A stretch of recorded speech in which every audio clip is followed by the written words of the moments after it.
Are you searching for a deeper understanding of your faith? Inspiring Philosophy is your go-to resource for exploring the rich tapestry of Christian thought.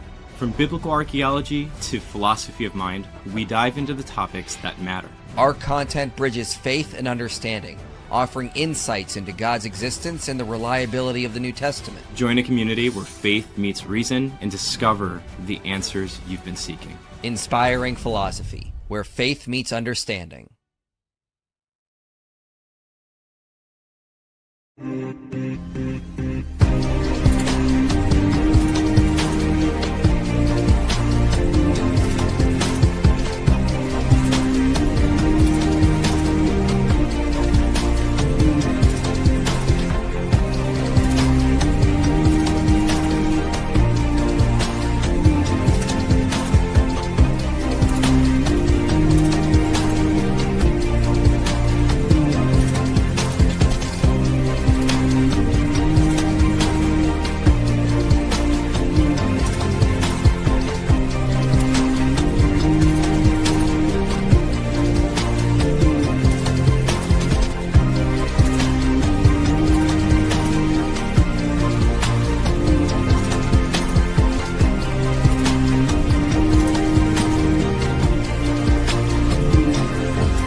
We're live, and we already got weird comments in the chat. This is ridiculous. I don't know what's going on. Where did that go? Some people are saying they love me. Gross. Like, what is up with this? Why you got to be like that? Have that creepy profile picture and saying that kind of stuff. It looks like the kind of person that would love you, Mike. The only kind of person that could love you. Someone has to around this dark, dark world. Okay, anyway, we're live. Welcome, everyone. Steven's back. Eric's going to be here, Erik of Testify, but he's running late. He just shows up when he wants. This is why we don't pay him anything. I don't teach him. So, Steven, how you doing?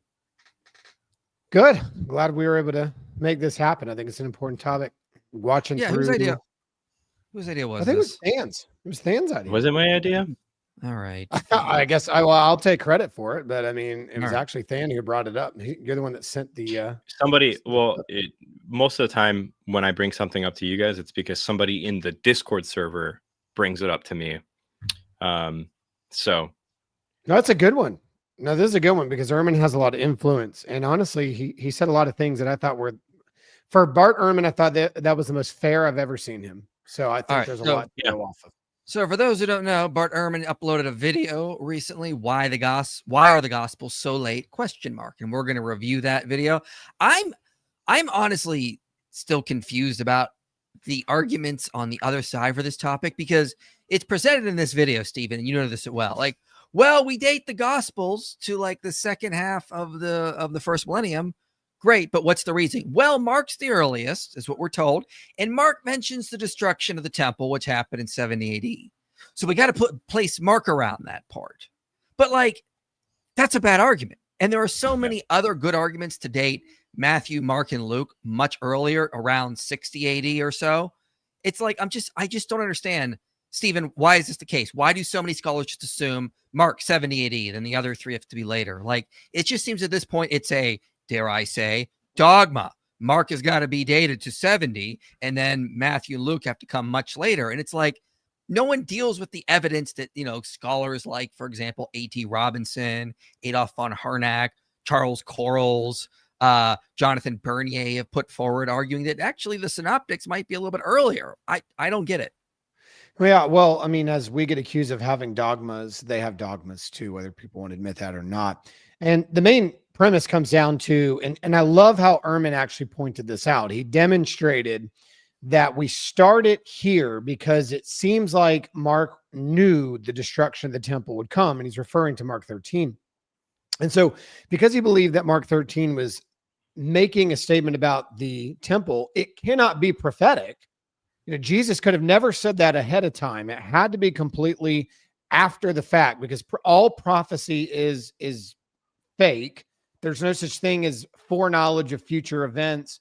Therefore, dogmatically we can't go any earlier in 70. Now, he didn't use those words, but everyone bases the date around the fact that the temple is the main instituted building that had a destructive end to it, because we have so much history on that with Josephus and others. Because the temple in Jerusalem was sacked in 70 AD, it gives us a landmark to start looking at events in the first century. And if there's a document that speaks to it, it must be after. It cannot be before, because, hey, all prophecy is fake. Yeah. So that's really what it lands in. Stephen, well, I'm sure we'll cover this at some point during the video when we get to this topic, but have you seen Ehrman or any other scholar that post-dates the Gospels post 70 AD because of this reason? Have you seen anybody ever interact with the Jesus Ben Ananias point that we'd like to raise up? Yeah, we'll get to that. I don't think so. I'm actually, I don't want to say I'm the one that's, look, you're talking about with the prophecy ahead of time.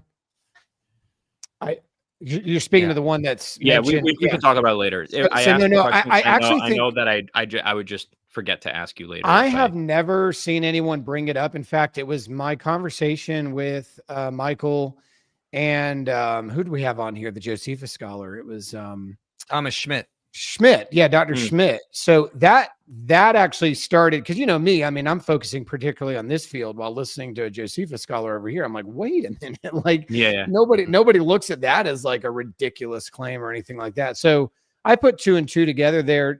I haven't seen anybody else make that argument. Maybe tonight I'll be the first. Bernier does.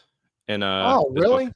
Yeah. I want to be the first, but I want to be the first. Well, I mean, like, there's a lot of good reasons to just say that, even if you don't believe in predictive prophecy, you don't need there's no reason Jesus could have predicted the destruction of the temple. The book of Daniel predicts the destruction of the temple, and no one's like, well, we got to take that to 70 AD.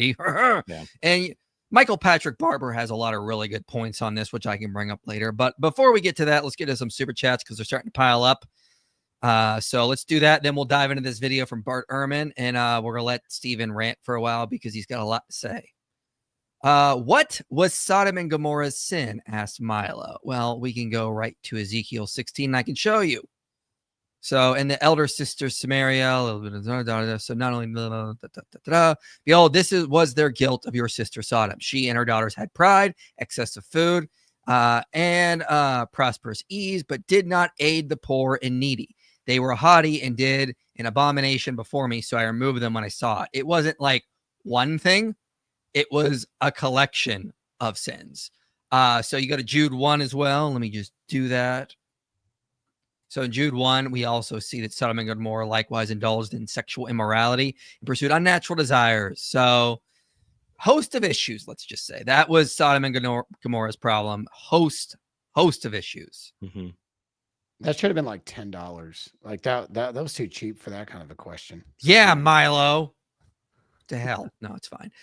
Yes, apologetics avenger assemble. It's more like the apologetic averagers. How could you briefly respond to this statement? Atheists are more free to explore science and philosophy without a belief system holding them back. Yeah, that's a problem.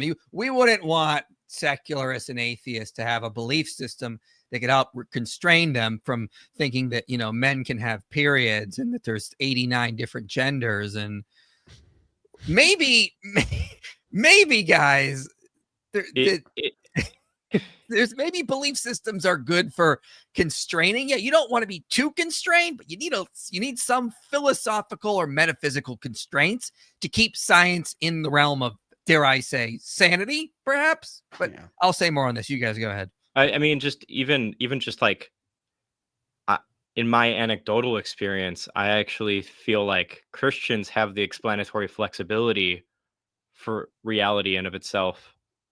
Atheists don't, because most of the time you'll see atheists trying to weasel out of like a past finite universe, doing everything they possibly can to deny causal finitism. But like for the theist, it doesn't really matter whether or not the universe is past infinite or not, because you still need a necessary foundation. And as soon as you get that, it's kind of a shoe-in for theism. And I can think of tons of other examples. So I don't think this is true. And even if it was, I wouldn't really care because... Well, the problem with any field of study is that everybody comes into a study with some sort of presupposition. And this would assume that the other end of the argument has no presuppositions walking into the study. Right. And that's not true of anybody. Everyone came prepackaged with presuppositions or mindsets or ideas or identities, and they bring that to the table every time they open a book, every time they look at data. So everybody's influenced by their presupposition. We're all fighting against it. Yeah. And I would say, beyond me being tongue in cheek earlier, in philosophy of science, everyone has shaping principles, how they study data. So in philosophy of science, you have shaping principles, data, and theories. Shaping principles determine how we look at data. Data builds theories. Theories re-examine and reshape our shaping principles. So everyone comes with these ideas to the table that is going to constrain beliefs and how they act. And I'll have more to say on this in a video I've planned for October on how Christianity gave rise to science. But no, that just doesn't logically follow that atheists are going to be more free to explore science. In fact, in this came up in the history of the medieval church, where one of the reasons, and the Bishop of Paris banned Aristotle because he thought Aristotle was too restrictive. He put too many constraints on God and prevented natural philosophy from natural philosophers from exploring all these different avenues. So they weren't banning him because they were anti-science. They were banning him because they were pro-science, and they were worried he was putting too many constraints on their inquiries and their investigations. So Christianity was actually quite liberating for scientific inquiry, as scholars like Edward Grant have noted. Why do you think Cameron Bertuzzi gets so swarmed by atheist hate? I know every apologist does, but it seems like to be the majority of his comments. Yeah. I don't think I think he's trying sometimes to bait them. Yeah. Let's be honest. Some of his videos have been kind of clickbaity lately. He's not doing himself many favors. I think Christians are giving him a harder time than atheists right now, from what I'm seeing. Maybe we're looking at two different things here. Yeah. Would you have David Palamon on from Faith Because of Reason to discuss marking priority? Yeah, maybe. He's got a really good channel. He just did a really bunch of cool stuff on the resurrection. You guys should check out. He's wrong on Mark. I'll take him to task on it. Ooh, okay. Here's what's going down, boys. Here's what's going down. All right, you heard it here, folks. Steven, he just threw the gauntlet down. He challenged this David Palamon, whoever that guy is, to a debate. And if he doesn't show up, he's running. He is running from Steven. We'll throw down on this channel between Steven versus David, and I'll just sit here and watch and moderate. But but in all seriousness, no, if we want to have that conversation, we'll do something like that. By the way, David and I are friends, just to be clear. And honestly, most people don't know this. He was the first person to ever debated publicly. This was 8 years ago now. I mean, we're getting old, but I think he was the first person I ever publicly debated, and he told me he would never debate me again unless he learned Greek. So maybe he's done that, and now we can revisit it. I don't know. I watched the video yesterday titled 8 Pagan Myths That Inspire Christianity. I found it funny how this AI voice video was refuted by you 5 years ago. Oh, yeah. Welcome to our nightmare. Yeah. You were refuting AI before it was full-fledged. That's pretty impressive. Pretty tellable. Does Fan run the Unhinged Christian Memes Instagram account? I actually can't stand social media, so no, that's not me. Yeah. All right, so he doesn't. There you go. Okay, so we'll get to some super chats in a bit, so put them in now. Let's pull this video up since Steven wants to rant about it. So I'm starting it here, and then whenever you guys are... I love this freeze frame of Bart already. He's already skeptical. Somebody Photoshop some duck lips on there.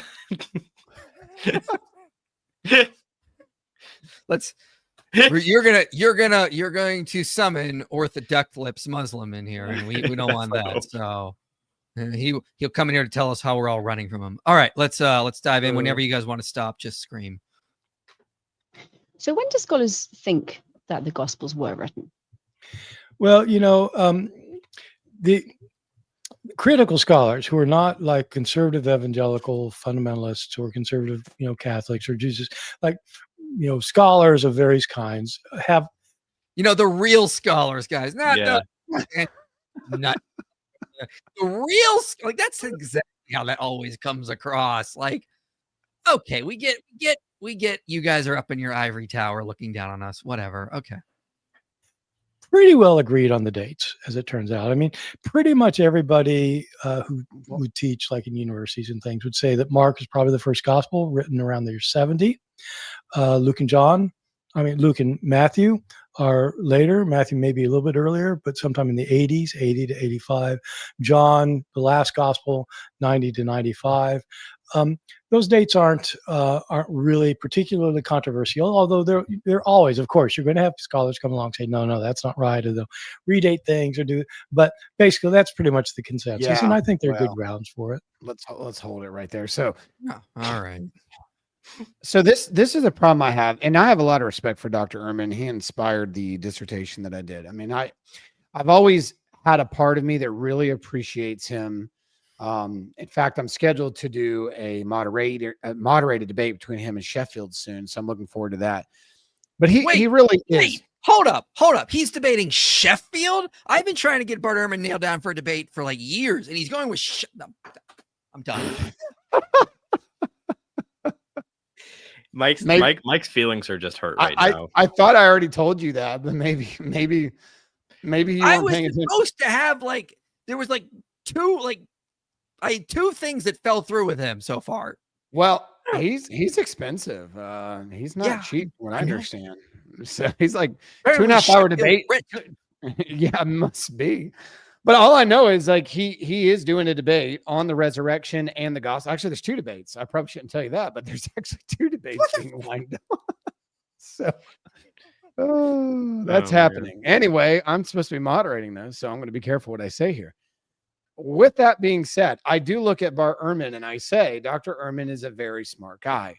One thing that just constantly bothers me about what he says, he continually states the consensus of scholars when there's never been a consensus. That drives me insane. If you actually go through, and I did this, word search the amount of times he said scholars in this video, it's his favorite buzzword. And then if you put consensus in there, it follows right next to scholarship. The problem is no one has ever voted on this. And the consensus of scholars do not accept all the 4 gospels being later 1st century.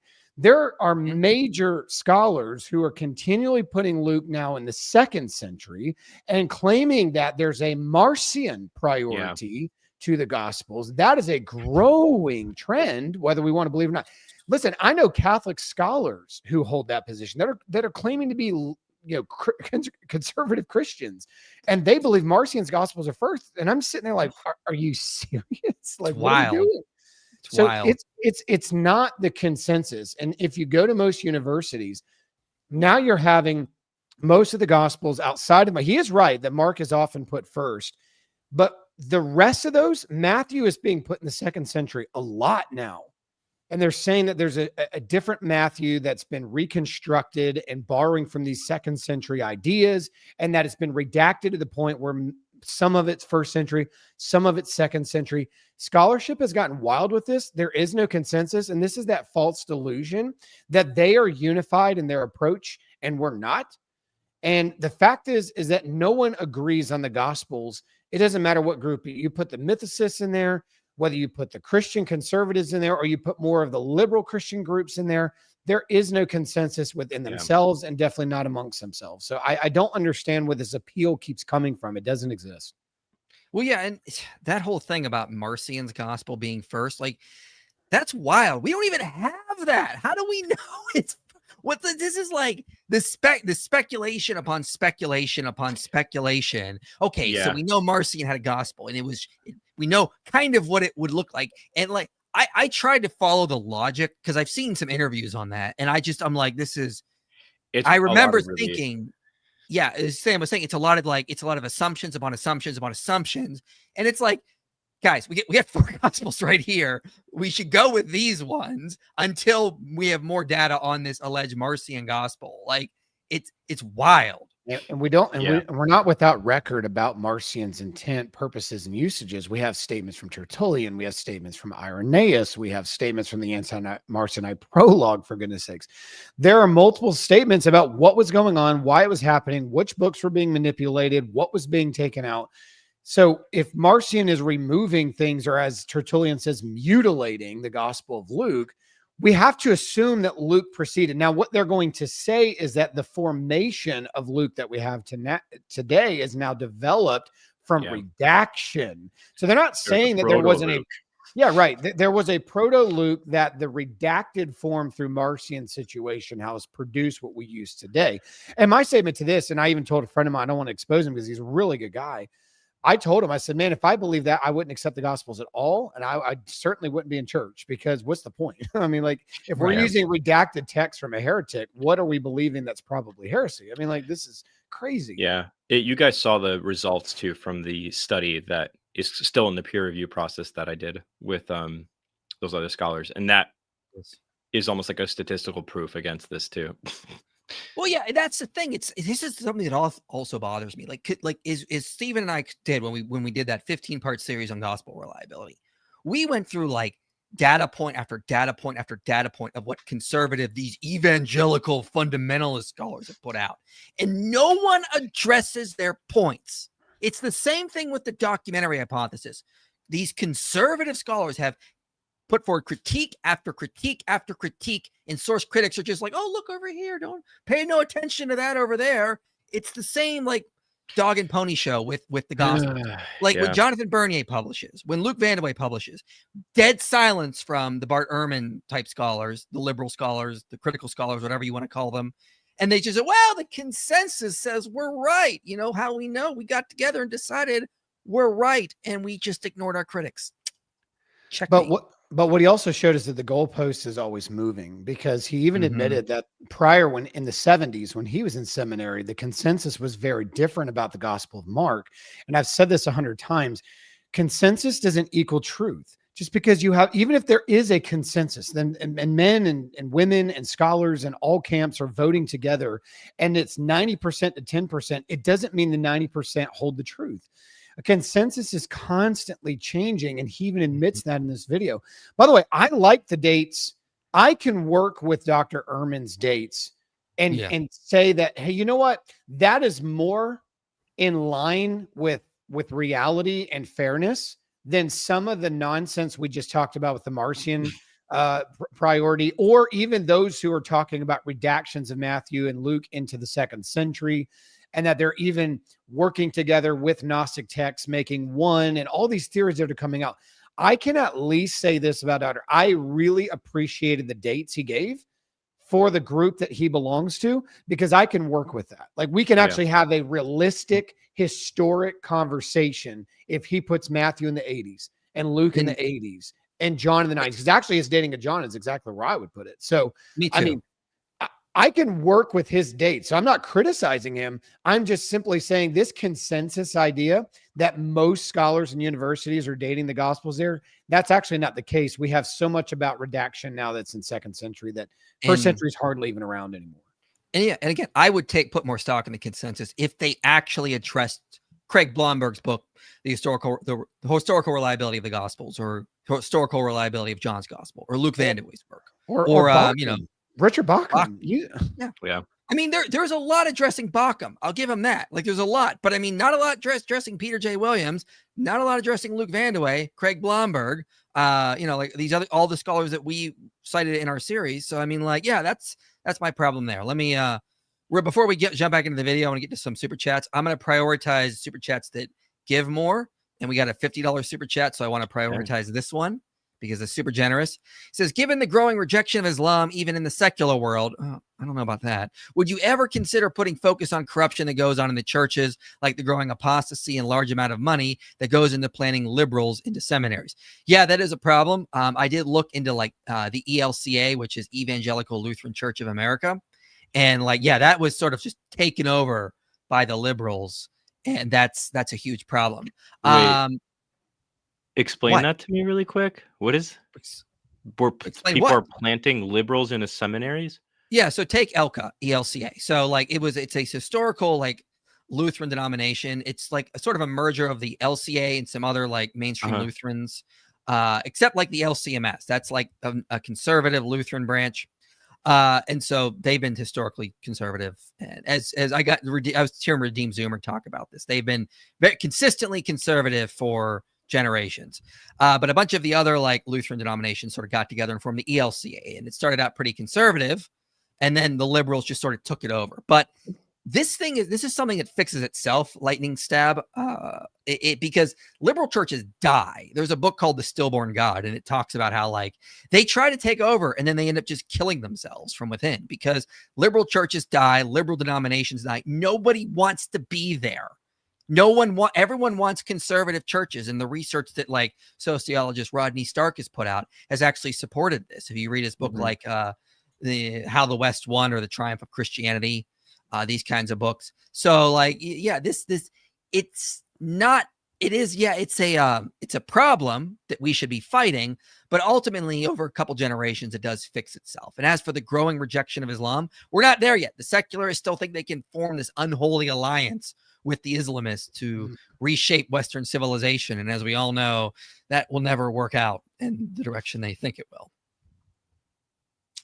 Another generous super chat. He says, I've never understood how Mark is said to be intended for a Roman non-Jewish audience when it seems like Mark heavily relies on Jewish background context to understand his implicit and subtle messianic and divine messaging. Stephen is shaking his head.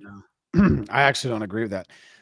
In fact, Mark is the worst at landmarks in Israel out of all the gospels.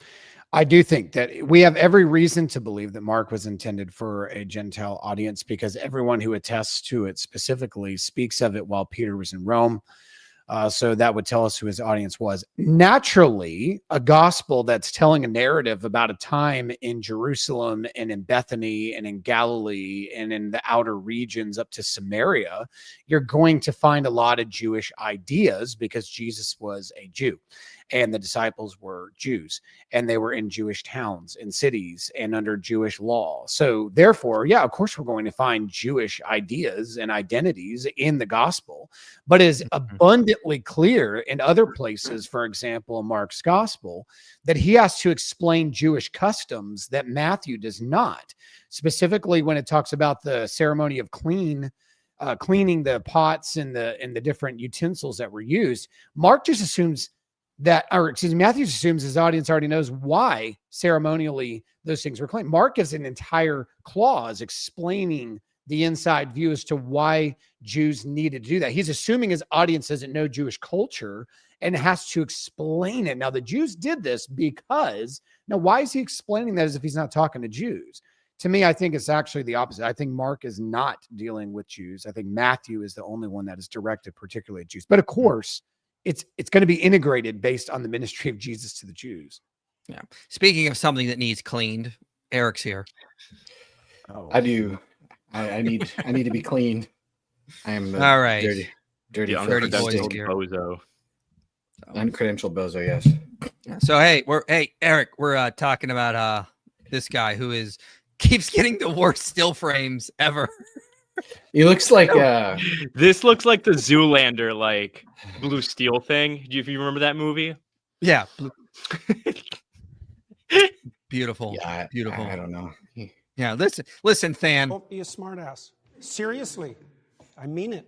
Conduct yourself properly. Oh man, I love Ehrman. I really do. I really like you, Stephen. I really do like Ehrman. I think he's a cool guy. He just looks. Not my fault that you stopping on these freeze frames, Mike. He looks so disgruntled. I'm wondering if you did this on purpose. See, embitterment. Mike's notes are actually not notes. And you can sense his resentment and embitterment as a disgruntled man that he is. That's right. I couldn't resist the sound effects. Okay, let's play this, and then when Stephen or Eric or Than start to cry and complain from the horrible arguments that are piercing their ears, we will stop it as we typically do. Does she have a Lego set in the background, or is that real? You know, I was about to start the video, Eric, and you're just like, Legos, Lego, look at that. I'm so excited.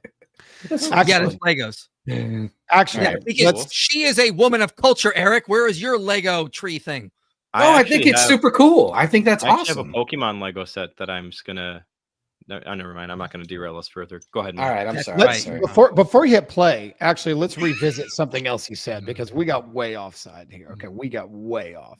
There should be like a penalty flag thrown on the show anytime we get distracted. I'll just do this. I blame the audience, obviously. As long as they're sending $50, we can just go anywhere. But now, send that $50 and we'll gladly go off topic. But think about what he said, though. Let's go back to the dates he gave. Oh, that's pretty cool, Dan. All right. That's not Legos, my so gosh. Dan. Come on. Okay. Anyway, go ahead, Stephen. You go back to what you were talking about. Yeah. Let's think about the dates. Let's say Ehrman's dates are right. Let's put Mark at 70 to 72. Let's put Matthew in the early 80s, Luke somewhere in the 80s, around Matthew, maybe shortly after, and let's put John in the 90s.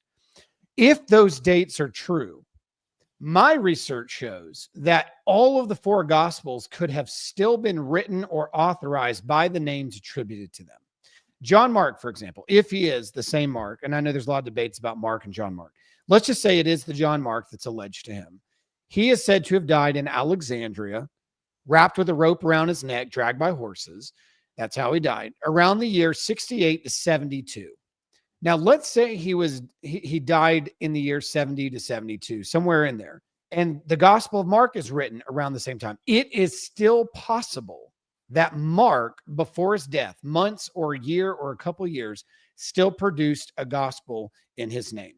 Let's go to Matthew. My view of Matthew has always been that there was an earlier form of Matthew, a proto-Matthew that was a sayings gospel in the Hebrew Aramaic language or dialect that had circulated, and it was the church at Jerusalem who worked together to produce a Greek gospel of that form that would be sent from headquarters.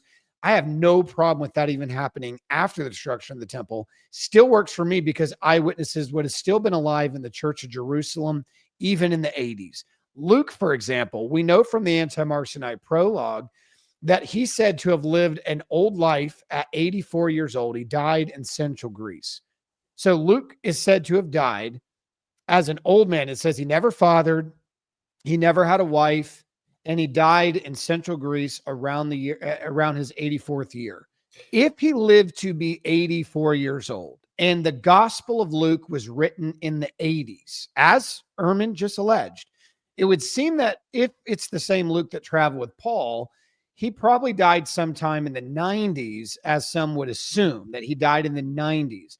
But even if he died in the late 80s and the gospel is written in 85, he still, as an old man, could have produced or authorized a gospel in his lifetime. John, no one disputes really in my mind, only people that have like kind of a preterist idea or semi-preterism going into tries to date it before 70. And the temple's the reason they do that too. So you got the other end of the temple argument. But if John lived to be, as Jerome tells us, around the year of Trajan's rule, he would have died around 101 or 102. Most of us agree that the Gospel of John was written in the 80s or 90s. He said 90 to 95. If John died in 101, 102, he still could have been alive and authorized this. So if we just take the later first century dates, why are the four Gospels not capable of being produced by groups of eyewitnesses or even the names attributed them because they lived to be at certain ages that history has for us with Luke or with Mark or with John? They still would have been alive. Old, yes, very old, but they still would have been alive when these documents were produced in the day of Bart Ehrman's criteria. And therefore, why would the eyewitness testimony be lacking in any of these four if they were produced in the first century? I'd love to hear a reasonable explanation why there can't be eyewitnesses behind these gospels, including the four men attributed to him, because they all can historically still be living in his dates. Yeah. And just to add to what you would say, it's not like the church fathers were like telling us these things in order to like buff up or like do damage control for like gospel reliability. They were just sort of mentioning that often, sort of like in other contexts, or just like not even thinking about that issue. They weren't trying to like fool modern scholars. They're just giving us facts that there was no reason for them to really make that kind of stuff up. Yeah, 84 is a weird name, a number instead of for the name of Luke. You know, like, oh, he died at 84 in central Greece. You give a location, you give his family life. He was never married. He never had children. He like that seems a little far-fetched to just start making that up. There's a reason. Same thing for, you know, when you look at his description of Mark, it gives a fun description that he was called Stumpy Finger because his fingers were too small for the rest of his body. Right. I mean, like, why would you make that? Like, where's that coming from? Like this funny nickname. Yeah, you know what they say about guys that have little fingers? They are excellent gospel writers. Anyway, let me get back to the video. Also, small gloves. Well, I'd love to hear y'all's feedback on that. Like, can we not all four agree that eyewitness testimony can be behind these four gospels and the authors' names? Oh yeah, I don't disagree. So yeah, I'm assuming Ehrman's response there would just be that the type of literature that the Gospels are is just not reflective of eyewitness testimony at that point. He'd make arguments from contradictions and stuff like that, which we would just respond to promptly. But that's my guess as to what Ehrman would say. It sounds like you agree, Erik. If I remember correctly, he does say that it's not too late, technically. He says it's late, but it's not too late, which is weird because the title is like, why are they so late? So late. When they're really not that late compared to a lot of documents in ancient history. And so I don't think that, I think you're totally right, Dan. I think he would just punt to, contradictions. And then you even hear it later in this interview. He's like, well, oral tradition is unreliable, and that's where we know we're getting this stuff from. And yeah, that too. Yeah, he just starts. But while eyewitnesses are alive, they could have easily corrected faulty accounts. They could have easily corrected. There would have been major disruption because he even admits there were other accounts circulating. They have to explain why those accounts did not stick in the churches, and only the same four did in every region where there was a church. They have the burden of proof to pull on that, not us. Yeah, I keep trying to get better still frames and not doing good. So let's just play the video. So when scholars are trying to ascertain the date of an historical document, what kinds of evidence are they looking at? Right. So, it's in part tricky because these gospels are anonymous. And so if you actually have a book written by somebody when he was born and died, then you got a pretty good idea. But these are anonymous books. And so there are lots of anonymous books from the ancient world. And sometimes something will be discovered, you don't even know what it is. And it's like, it doesn't have a name attached to it. So how do you date it? How do you decide? And what you do is what's also anonymous? Most of the biographies of the ancient world, what like the Gospels were, like as Simon Gathercole did in his survey, like all but like 2 were anonymous internally. And one was even a fictional. Life of Aelius was a fictional biography. So like, we would expect the Gospels to be internally anonymous. That doesn't mean they were externally anonymous. It's like he admits it, like that's true, kind of, but then he just like acts like it's still a strike. Like it's a problem, which is weird. I don't get that. But this goes back to the argument of Marcion, right? So when he mutilated the Gospel of Luke, how did he try to slip it into the churches? He left it without an author. He put no name on it in its inscription. And so he tried to pass an anonymous document, and the churches were instantly on alert. I've talked about this quite a bit. I think Erik's even written on this from Tertullian. Erik, didn't you write something on this a couple of years ago from Tertullian's perspective? You and I had a conversation. I might have, yeah. I like using the Tertullian stuff because you're right. I mean, he's like, this is just the way that it was, guys. We don't accept anonymous gospels. Like Marcion won't even give us a gospel that holds its head up. He's just some mutilated anonymous gospel. Like this isn't what we do. So and there had to be a standard, right? So if the churches in Alexandria and the churches in Rome and the churches in Antioch and Jerusalem and in the parts of the east of Turkey are all receiving and rejecting gospels, you can understand if they were accepting 6 over here and accepting 2 over here. Somehow, some way, they had a standard, and that standard was always to accept our 4. And their standard was always to reject these others. He even admits later that there were many accounts, because Luke had attested to that. Why didn't those gospels continue to circulate? What is it that did not allow Marcion's gospel to make it through the churches? So where you have Tertullian in North Africa or Irenaeus in modern day France, all coming together, writing entire treaties without corroborating any kind of work together and then collaborating through different investigations. They're just separately writing against the guy, and they come up with the same reasonings as to why he mutilated Luke and tried to fool the churches with this. So again, the burden of proof to me is to explain to me how anonymous gospels unanimously made it through all the churches without any contesting, especially with 2 of them who don't even have apostles' names on it, who are insignificant in the book of Acts or in Paul's writings. So how in the world did they slip in when others with apostles' names on them all get universally rejected? There has to be an explanation for this. Yeah, good point. You Did you want to say something? All right, good. You got a good still frame again. Let's go. I get him all the time. Bart Ehrman's great at this. Yes. Yeah, I was just going to say, everyone's trying to make this easy for Mike. Trying to figure out if there's a time after which it had to be written and a time before which it had to be written. That's fair. And so just start with the before which. In other words, like, how do you know it was written before the year 150, for example? Well, how do you know? Well, several things. For one thing, it had to be written before any of the surviving manuscripts were produced. Okay, so there's that. You can date manuscripts in various ways, and so that helps. With something like the Gospels, what you do is you try to find evidence of somebody literally quoting them and telling you they're quoting them.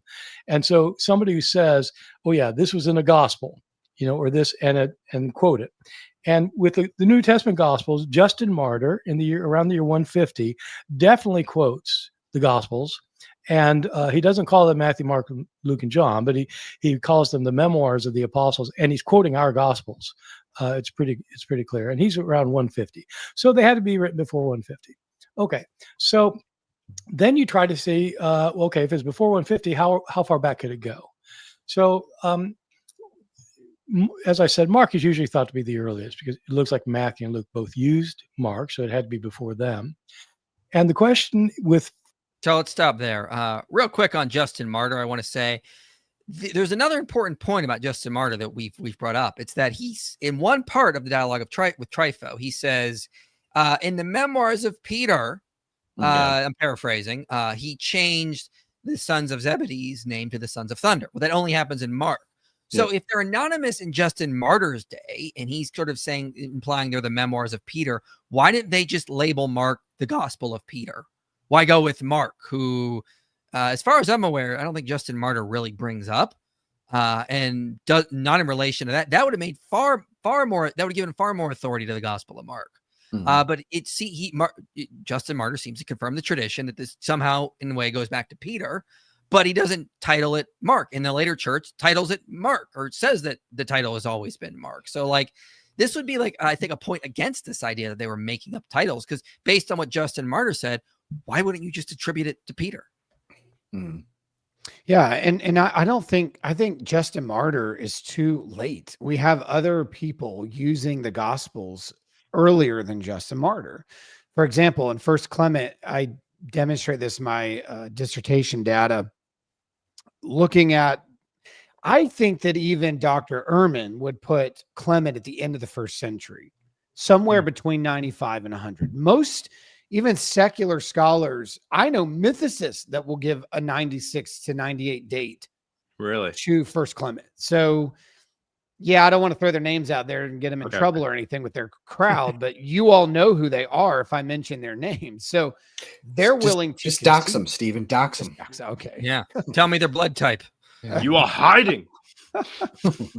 Well, you know how that crowd is. They turn on each other pretty quick. But when you look at the writings of First Clement, if it is late first century, he cites the Gospel of Matthew explicitly 6 times, Mark once, Luke twice, even Acts 2 times, and then a lot of the Pauline epistles. You further that into even the Didache, for example, which many would try to put it really early. I'm not a big fan of the early date of Didache. Some try to put it in the 60s, 70s. I don't think it's any earlier than the 80s, but I still feel more comfortable around 90s. But it was replete with Matthew citation, 29 total in my data research, 29 total citations of Matthew's Gospel alone, 5 of Luke's, and possibly even 1 of John. It doesn't use Mark, interestingly enough, but you can find in this timeline at least 2 of the synoptics, Matthew and Luke, which are usually the ones that are disputed in date, like, oh, those are 2nd century redactions. Now, many of these passages are quoting the Olivet Discourse or even the Sermon on the Mount and even the Lord's Prayer, for example. But a lot of these citations are appearing long before Justin the Martyr in 150. So we've got late first century already quoting 3 of our 4 gospels, all 3 synoptics are represented in the 1st century. So I think we can go even earlier, which still proves his date, but I don't even think we need to go to Justin the Martyr. I think we can go much earlier than that. Let me jump to some super chats since they're piling up. What commentaries on Mark would you recommend, Stephen? Oh, of just Mark? Yeah. I've always had a difficulty getting good commentaries on Mark, I feel like. Well, honestly, you know, I know I wave his flag a lot, but Bauckham doesn't have like an independent work on Mark, but his research on Mark is the best as it relates to the historicity. Now, I know he's asking for commentaries. Yeah. Honestly, I'm not a big commentary guy. I think half of them suck. I'm trying to think. Yeah. Most of the evangelical. I like Ben Witherington's one. I thought RT France had an okay one. I don't know. France is okay. Yeah. France is fine. I'm just not a big fan of most commentaries. And I know that sounds terrible, but I mean, most of them are very daily devotional feel to me. And I'm not against that. Like, I'm not saying it's a bad thing, but it's like, we want to do proper exegesis, not try to fancy us every time we read the scripture. Yeah. Hold on one second. Oh, wrong button. There we go. Okay. Can you please pray for Shama for reals? He broke his collarbone. Will do. Everyone, please pray for him. Sorry to hear that. What's your all favorite guns? Right here, baby. These guns, please. Are we allowed to talk about that on YouTube? Yeah, probably. What are they trying to do? Let's Nice try, FBI. Yeah. Yeah, my guns are my favorite. There. Yeah. You'll never know, though. Listen, you want to know what guns I have? Just come to my house in the middle of the night. You'll find out real quick what guns I have. I think we should use the word nuns, so that way we're not getting flagged by YouTube. So like that. Yeah. I can still carry a Glock. I'll say that. Glock's good. Smith & Wesson. Go ahead. What's weird is an atheist can still admit early dating, make a correct prediction, doesn't alone, make you God, predict people, things all the time. Holy grammar. What's weird is that an atheist can still admit dating, make a correct prediction, doesn't alone, make you God. Yeah. Okay. Yes. You're good point. Yes. Good point, Aaron. Appreciate this is what Stephen and I were alluding to earlier. Yes, exactly. Because I know you've been looking into it recently. IP Bible Project just posted a video on redemption today. Really good Q&A. Thanks. Appreciate it. I'll check that out when I have the time. Hello. Hope everyone is doing well. God bless. God bless. Yes. Thank you. All things considered, do you think the adulterous woman is a fake story about Jesus? Been hearing it's not the earliest copies of the Bible. Real quick, I'll just say my opinion is that it was a story about Jesus that someone thought really belonged in the scripture, that it was just an oral tradition, and that they had enough support from the oral tradition that it was reliable enough to include it. But I mean, there are other people that disagree with that. Well, I've written a whole entire document on this. You can go to my Academia EDU page. My research paper on it is uploaded there. You can read it. Short answer, I agree with Michael. I think that it was a story that had circulated that was true without the embellishment. I think it circulated. Papias certainly seems to know about it. There's a document called Didascalia, which seems to have a similar story in it that precede the date of where we see it in the 5th century, which is about the first time we see it in the Gospel of John. So I think it was later redacted into the Gospel of John. I don't think that it was a part of the original form, but I do think there was a true story that had circulated traditionally of some sort, similar to what we see in the story. So I don't dismiss the story. I dismiss the idea that John wrote it. If you want more proof that AI is unreliable, Facebook AI apparently thinks Michael Heiser believed El and Yahweh were separate people in Deuteronomy 32. Very powerful, very powerful. Just more proof that AI is crap. Facebook AI is hitting on little kitties too. It's going full Muhammad. I don't know if you guys saw that in the news. Well, which if it's drawing from Islamic sites, I mean, what do you expect it to do? Yeah. Mm-hmm. OJ Simpson says Bart Ehrman more like fart vermin. Am I right, guys? This is show some more dignity, OJ Simpson. Oh my gosh, man. Mike, you know what you must do? You must crash those debates. Bart can't run forever. Right. I'm going to run through the doors and go, why are you running from me, Mr. Ehrman? You're running. Bart Ehrman, you are hiding. I want Bart Ehrman. I want Bart Ehrman. Sorry, that was who's that guy? I'm trying to remember his name. He did that with Wes Hupp in the middle of the apostate prophet debate. It was a Comedy Central Dawa. He just went, Wes Huff, Wesley Huff. Where you at? Where you at? Yeah. You could just register in Dr. Ehrman's undergrad course at the University of North Carolina for one day and then drop the class. And that way you have time to talk to him. Money well spent. True. Great comment here he says, your videos helped me convert from atheism to Christianity. Thank you. Oh, that's really good to hear. Much appreciated. It's good to know. That you now believe Christianity is based. Good to know. Excellent. Well, no, we're really, really, really happy here. Yeah, Thank you for awesome. letting us know. Question is there anything good to read on the moral argument? Yes. Linda Zagzibski. Yeah, that's it. Has some good stuff. Peter S. Williams. This is a really nice article he's written. It's a short little article, but I think this is actually one of my favorites. Can moral objectivism do without God? And I like going back to this article. So I would recommend this one here on Be Thinking. So yeah, that's what I would say. John the Press Spider says Stephen Waterhouse has argued that John wrote half his gospel before 70 and the rest afterwards. His book was written in the 90s. I have not heard of that. Have you? No. Seems like a fringe idea. Yeah, no way. Yeah. Can't wait for the response. They're doing. Let me. Go ahead. It goes back to the presupposition that we get accused of having. If your presupposition is that your eschatological view is some sort of preterism, you have to rearrange history to make this predictive before 70. So as much as we accuse the atheistic crowd on this side and the skeptic side for basing their late dates because of the temple, we also have the opposite end of the spectrum doing the same thing in Christianity.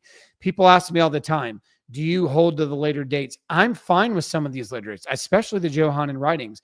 I don't have an agenda. I don't have a presuppositional view in eschatology that makes me have to force a reason to put these things pre-70 in order to fulfill my eschatology. I just want to be historically correct.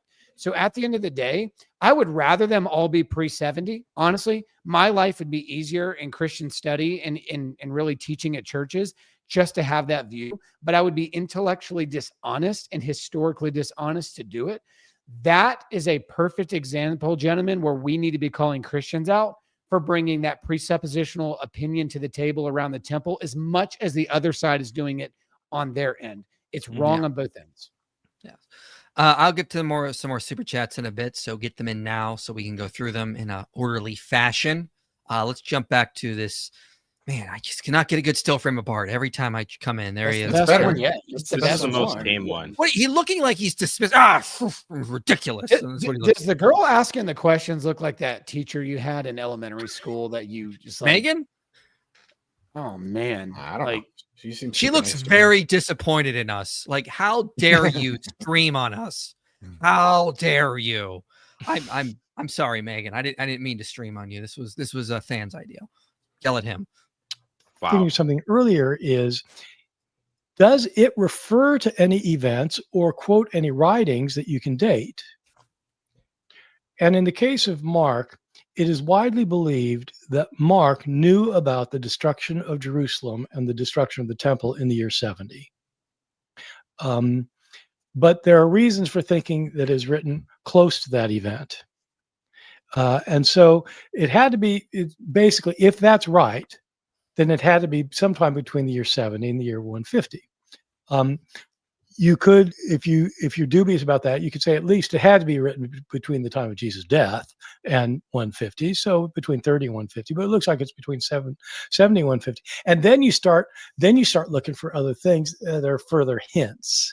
You know, did it influence something else without a direct quotation? Did it, you know? And so scholars dig around like that, but they narrow it and narrow it and narrow it.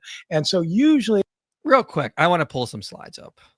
A presentation I've given on the reliability of the Gospels, because, like, this is, first of all, like, okay, Daniel predicts the destruction of the temple. Does that mean we have to put Daniel at 70? An argument that Dale Allison has made is, look at how much the destruction of the temple is talked about throughout the Gospels over and over and over and over again. When it's being talked about this much, it probably goes back to something original that Jesus said. Like, it's very unlikely that, if you're going to make up Jesus predicting the destruction of the temple, you make up like one or two references, maybe a good story about him doing it, but like, it's just subtly mentioned here, it's implied here, it's suggested here. Given the amount of it, it's far more likely it goes back to something original Jesus said. And it's not just in like one gospel. It's everywhere. It's happening everywhere.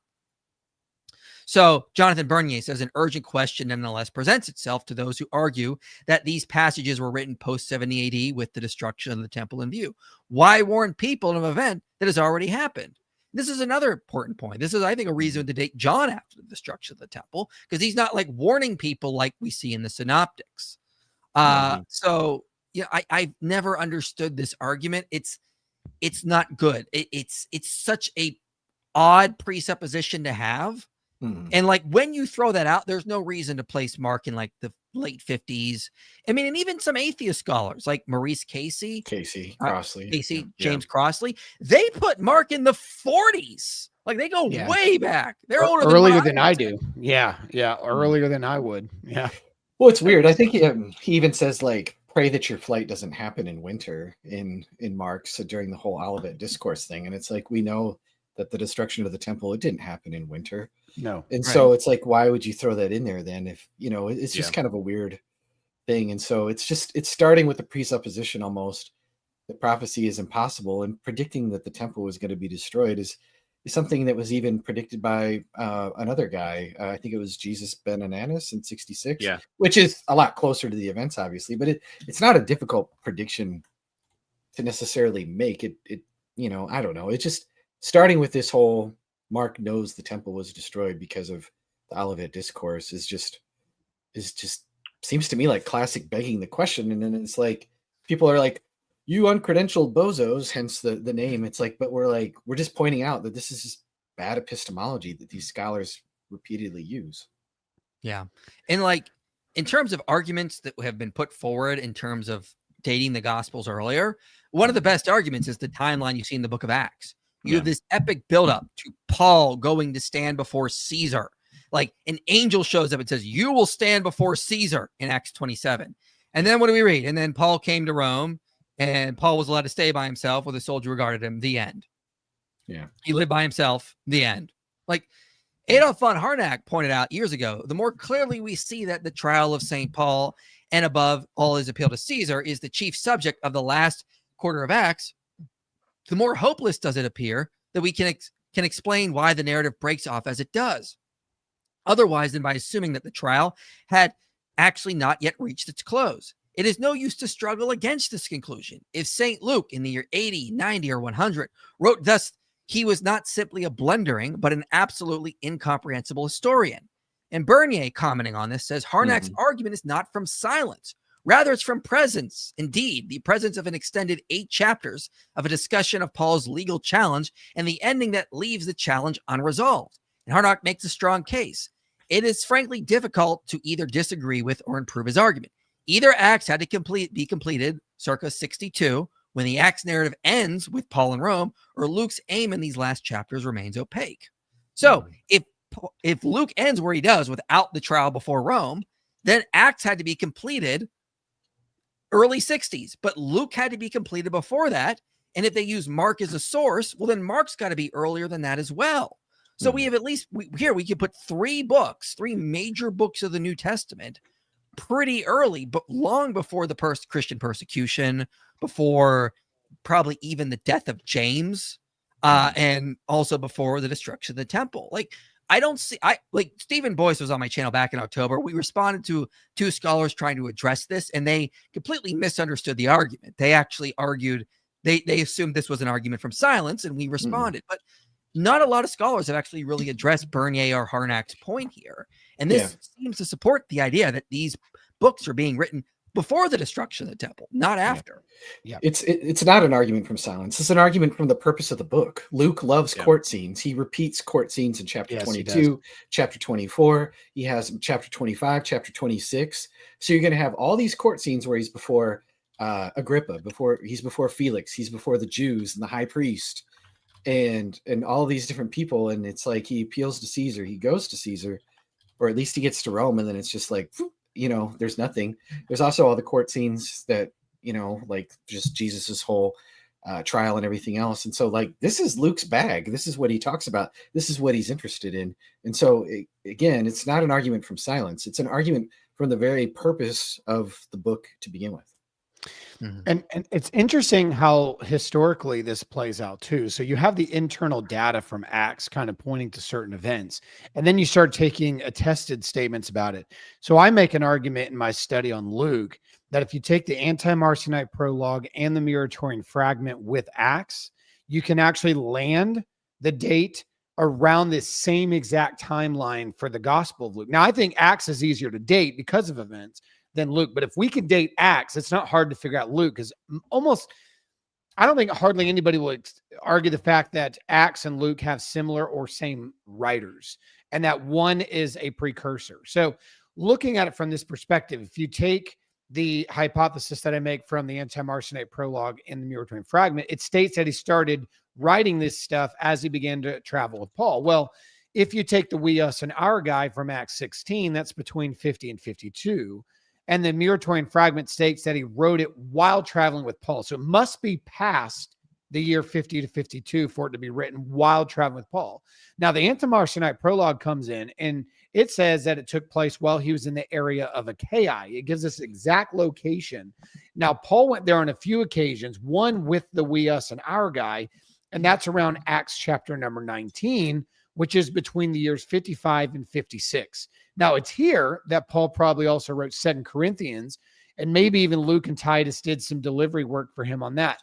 Now, the timeline works with Luke gaining the documentation he needs from the apostles and eyewitnesses, as he states he did in his prologue, when he was in Jerusalem and Antioch. So if you go to Acts 18, that's around the year 52 to 53. So he's there around Peter and some of these other eyewitnesses. He's saying that he collected this data over time while traveling with Paul. Now he's getting his work and his research for almost 2 years in that time period. There's a major gap between that section of Acts where the we, us, and our guy even disappears for a while. Now, this is consistent with the testimony we have of the early fathers and things like that. So the earliest phrase we see here is where Paul starts talking about his gospel, right? So Romans 2 is non-disputed. He also mentions it in 2 Timothy. He starts talking about his gospel. Now, Eusebius and others assume that when Paul kept saying, according to my gospel, he was referring to the gospel of Luke, that it was under his authority. Now, Romans was written around 57 to 58. And I don't think there's a lot of even secular scholars that would argue the dating of Romans around that point. And if it is alluding to a gospel that was already written, it must be between the time of that research in Acts 18, Romans being written, and it just so happens, and can you pull the chart back up? I'm curious. My date is 55 to 56 for Luke. I would go as far as you're early. What's that? You're earlier than I am. I was just, when I did this though, I was giving the liberals as much as I possibly could. Sure. Like saying, okay, like if Acts had to be completed around here, this is the last possible date. And that's what I was sort of doing. But it would make sense if it's around 62. If Acts is around 62, that would have taken as many years to compile probably as it did for him to do the Gospel of Luke, which would have started in the 52, 53 to be finished 4 years later. So if you add another 4 years, you're right around 61, 62 again. My point is you can take even different documents like the Anti-Marcionite prologue and the Muratorian fragment, look at the Pauline travels and Acts, and you can give yourself a 3-year window of when this could have possibly happened, which confirms not only the gospel writing of Luke, but also even the writing of Acts. And it's consistent with what everybody's telling us in history. There's no reason to argue it when you can take the internal evidence and the external evidence and find consistency in its timelines. Yeah. Yeah. I'm starting to lean more towards the idea that Luke may have been completed while like Paul was arrested in Jerusalem. Like that's when Luke's gospel was completed, and then Acts was completed in Rome, and he sent it off to Theophilus before the ship. They went to Rome, and then when he got there, he worked on Acts. But I mean, like, yeah, I think these are like the last possible dates here. But I mean, this is all again. Yeah, I It's all tend to before agree with 70 you. AD. Yeah, I tend to agree with you. My only point was is we can take historical documents that give us a 3-year window, and it's not too far from where we're seeing this anyway. So there's more reason to put it where we're putting it. There's a lot of reasons we're giving than just, well, the temple's destroyed and we know prophecy can't be real. So I mean, it's got to be after 70. Yeah. So I mean, these are better arguments. I could add another little historical nugget that I think is kind of interesting that argues in support of an early date. In Acts 13:7, there's the whole story about Sergius Paulus, and he's called a proconsul. And what's interesting is that Cyprus became a senatorial province in 22 BC. It was ruled by proconsuls, not legates. We know this from Cassius Dio. And so later under the Flavian empires, post 70 AD, Cyprus became imperial again, and it was governed by legates. So if Acts was written late, as many scholars claim, like Ehrman, Luke probably would have made a mistake. It would have been really easy for him to just use a generic title, or maybe even call him a legate, and it just, screw up. But instead, he actually nails the title, and it's exactly for the right time of Paul's visit, which that visit would have probably happened around 47, 48 AD. And so this is just like a really interesting kind of minor local administrative detail that would be easy to get wrong, like I said, but Luke absolutely nails it, which there's other little internal things like that throughout the book of Acts. That's just like one. There's just dozens, of course, we refer to Hemmer a lot, that lend support for the earlier date. Here, I'll get to some super chats, then we'll jump back in here. Thank you for the $20 super chat. I'll prioritize ones that are giving a little bit more. Any good introductory books into the gospel reliability? I got Jesus and the Eyewitnesses by Bachman. My attention span is too short for this. God bless. Hope you're doing well. Hope the church was well. Yeah. So Craig Blomberg, the historical reliability of John's gospel. Paul Anderson, the fourth gospel. Then he also has the historical reliability. Craig Blomberg has another book, The Historical Reliability of the Gospels. Luke Vandewey, The Historical Tell, Living Footnotes in the Gospel of Luke. Michael Bird. Yeah, and there's another good one. Or if you really want to just go super beginner level, Peter J. Williams. Yeah. Lydia McGrew has her Testimonies to the Truth. Yeah. That's a really good one for people that have a short attention span. Go through the series that we have on the channel. It's under playlist, the Reliability of the Gospel series. Just look at the books we use there. We use a ton of books. Just go get those books. I put books in the video, so it's just live recommendations right there for you to know if you want a book on that topic. Can't wait for the response from Bart Ehrman where he giggles like Joe Biden for 2 hours. He's not going to respond to this. He's got real work to do. No, I'm sorry. Let me rephrase that. He will never respond. He's running. He is terrified. There. Do it like the Dawa brothers. Plus, he would giggle like Tucker Carlson, not Joe Biden. Duh. Exactly. That's sorry. That's on Michael Heiser. I found Demons in Reversing Herman amazing. A little off topic, I know. Yeah, Michael Heiser was right about right about a lot of stuff except for the Nephilim. He's wrong. I love Heiser. Definitely recommend reading him. Yeah, I cited him a lot in my video, Polytheism in the Bible, and I responded to that. Hey, who's the handsome guy with the facial hair? Oh, I'm glad you asked. That's Dr. Bart Ehrman. I think he's got a clean shave there, Mike. No, he's got some facial hair. He's got a stubble. He's got a stubble, okay? Listen. I'm not letting any of you take that compliment. That goes to Dr. Ehrman. Okay. Let's play a little bit more, and then I'll get to some super chats again. Usually it ends up being that most scholars think these Gospels were produced between 70 and 100 of the Common Era. What is it about the Gospel of John that makes scholars, or that prompts scholars to place it at the kind of the latter ends of that particular scale? The John's a particularly interesting instance. We have a we have a manuscript of John that some scholars date to the first part of the 2nd century. It's called P52, and there are disputes about this, but most scholars have traditionally dated it, say, between the year 125 or the year 140. Real quick, Stephen, I once had a King James onlyist tell me that P52 proved the original Bible was the King James Old and New Testament. I'm not making that up. I was like, yeah. Stop. Well, it doesn't make sense. King James is in English, it's in Greek, and it's only a manuscript about that big. I mean, it doesn't really prove anybody's point. Listen, you're using logic. You have to stop that. We're talking about King James only is here, okay? So that would, if you have that manuscript, it's a tiny little thing. It's in Manchester, it's in John Ryland's library in Manchester University, and it's just the size of a credit card, but they can date it. And so if that's right, okay, so it has to be before that, and so you go like that. But why do they date it as the last gospel?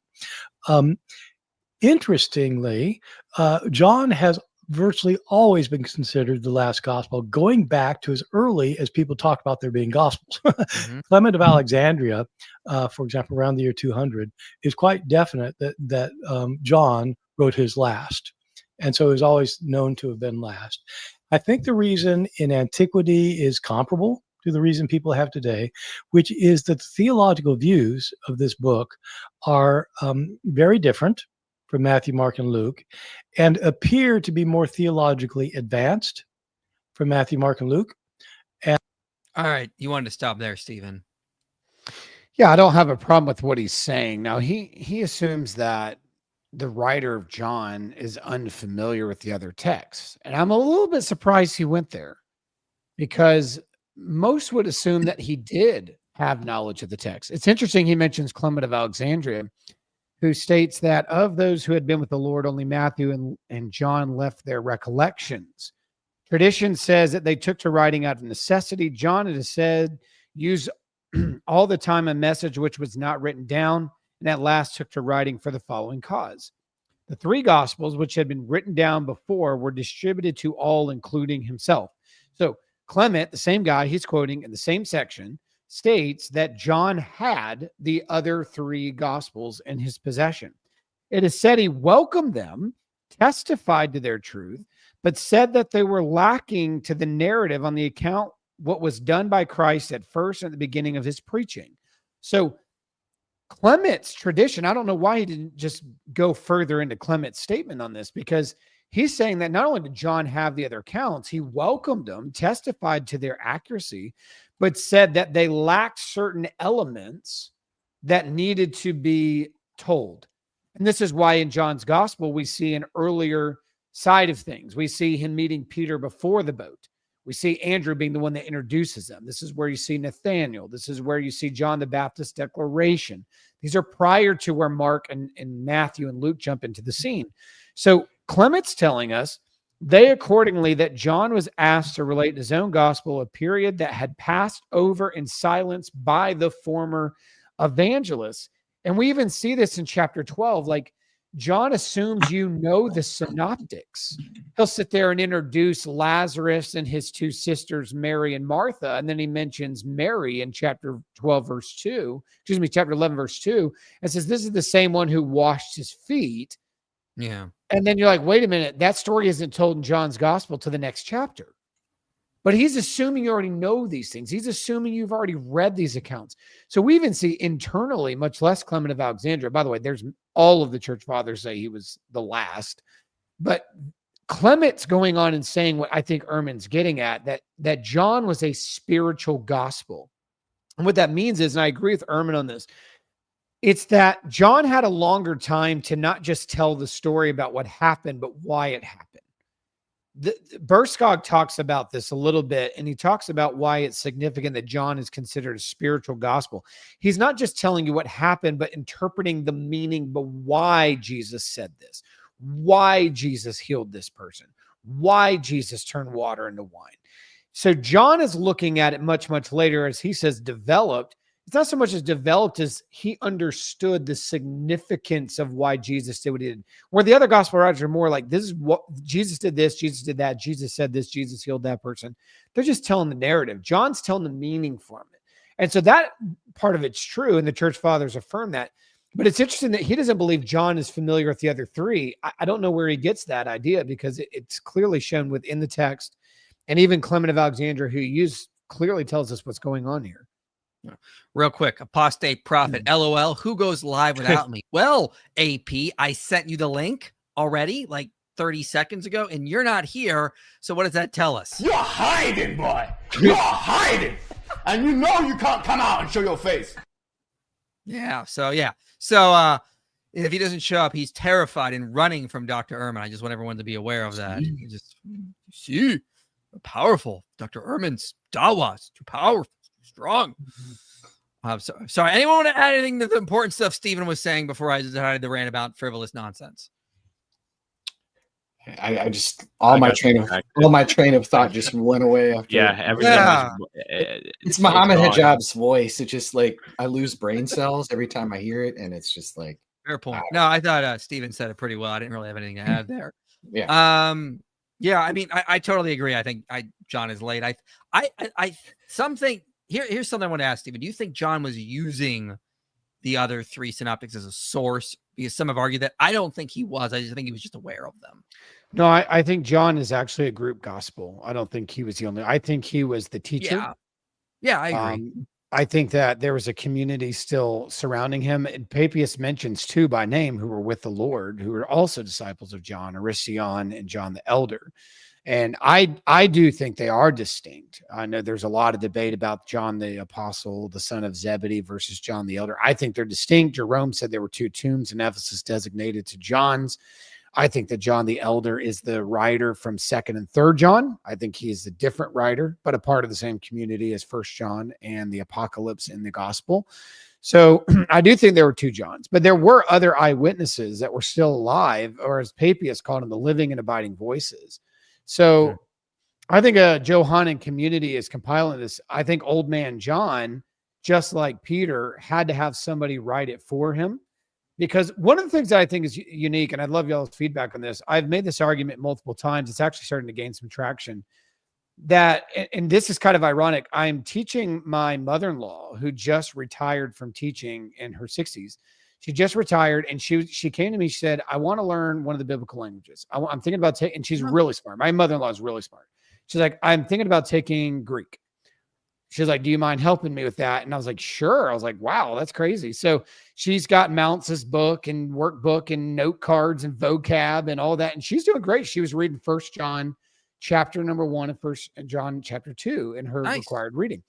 And one of the things that is in my conversation with her the other day is John's vocabulary, because she's got these vocab cards and you learn like the most used words to the least used in that order in Mounce's work. And the most used words, by the time you get about this far into your chunk of cards, you can translate John 1, John 2, 1 John, because his vocabulary is very basic. It's very simple. But his construct, his syntax is very complex, very well written. And there's always been this tension that a fisherman could have never written the Gospel of John. It's too philosophical. It's too professional. The scribal work is brilliant.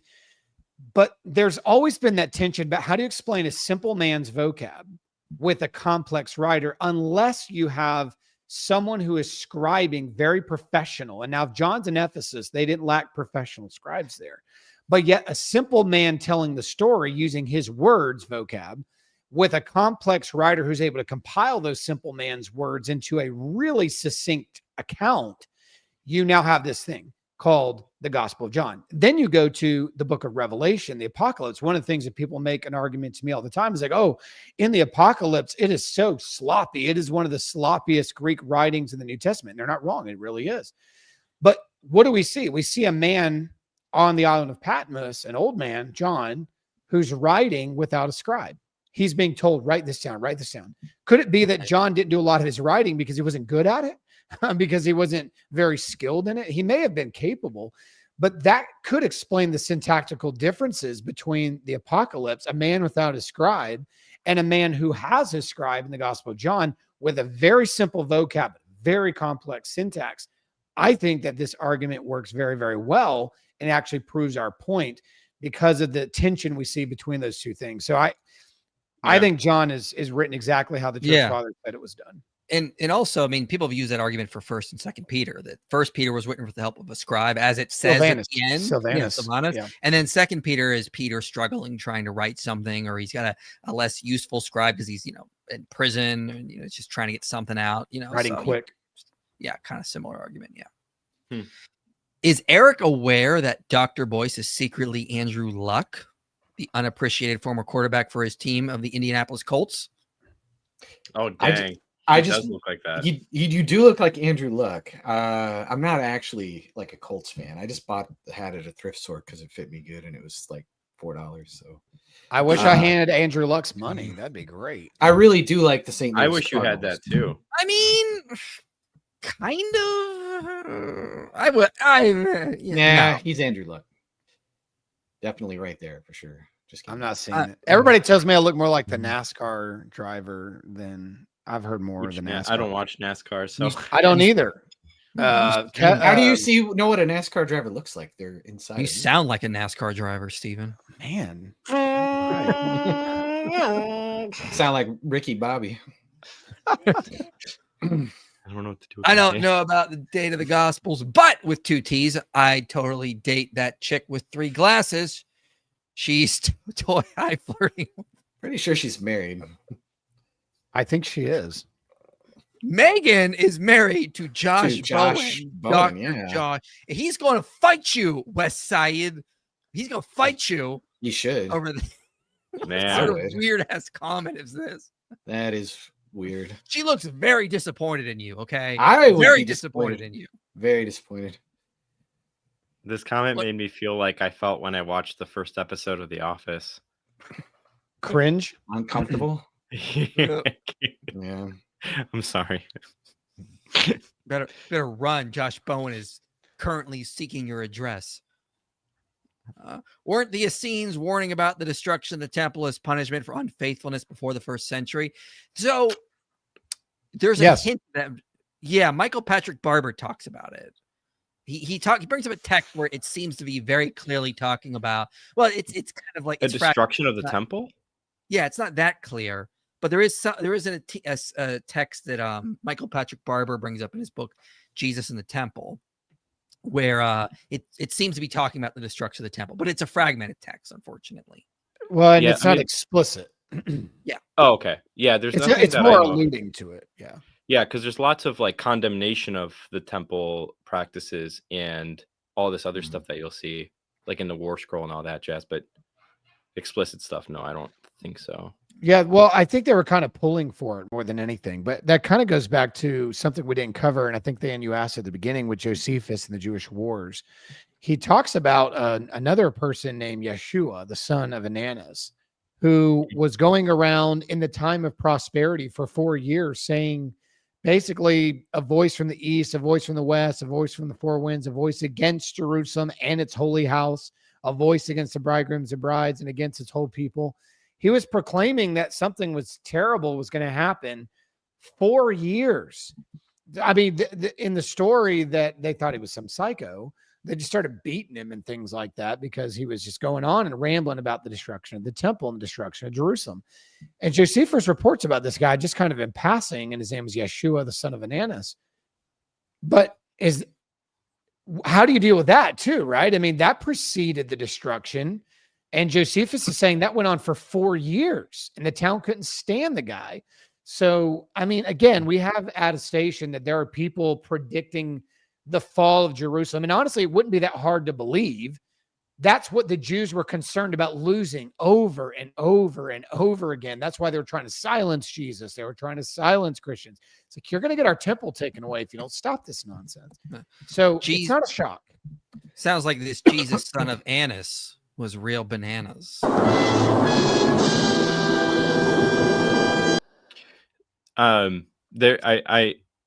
this the so stupid. Sorry, that's processing in real time right now. Sorry. While you were saying that, I was trying to find a thing.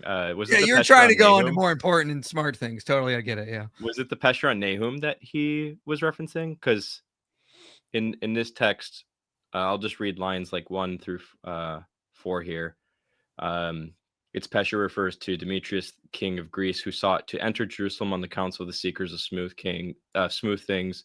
He did not enter, for God did not give Jerusalem into the hand of the kings of Greece from Antiochus until the appearance of the rulers of Kittim, and afterwards she shall be trampled.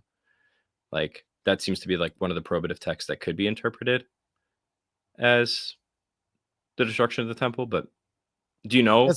So I say there's no explicit statement. And in some way, the Essenes were almost rooting for something to happen because they believed a corruption had taken place in the priesthood.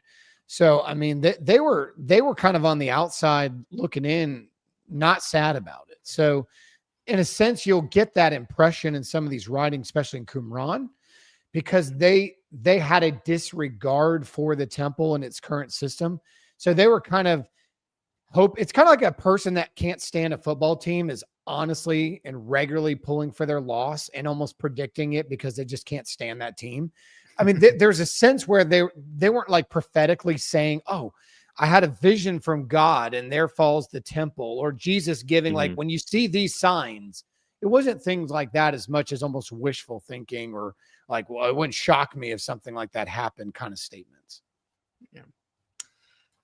Read a rumor online that Ignatius of Antioch basically quoted several verses of the gospel and some of Paul's letters. Just ordered the book of his letters. Do you guys have any idea if that's valid? Well, we don't have anyone here who knows anything about that, so we'll just move on. Right, Stephen? Well, who? Never heard of him. No. Yeah, good work. Ignatius does use the gospels quite a bit. Not in the sense of like explicit citations. I document this in his 7 letters. Especially as I wrote on it in my dissertation, because it was also in that codex, his letters. Of course, it was a longer recensions. But in Ignatius's writings, one of the most important gospels he quotes explicitly is John, because we already seen attestation of Matthew, Mark, and Luke at the end of the 1st century through 1 Clement in the Didache. Maybe a John, I don't think he did, but maybe a John in 1 Clement, or maybe even in Didache, but I don't think so. But we do have an explicit statement from Ignatius using John 3 with the analogy of the spirit and the wind.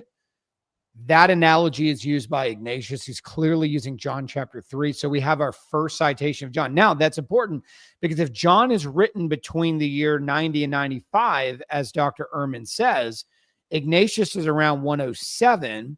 So that would have been a more circulated, had about 10 years to circulate at that point.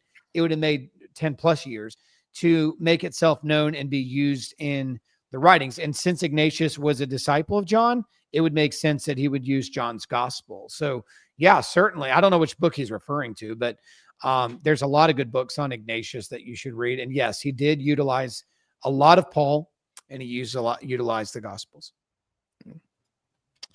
I really don't understand the gripe many Christians have with Ehrman. He got me engaged in deeper biblical analysis when Sunday school couldn't. Yeah, that's a good thing. We just have problems with some of his claims. Like, he doesn't really give a fair hearing to the more conservative side.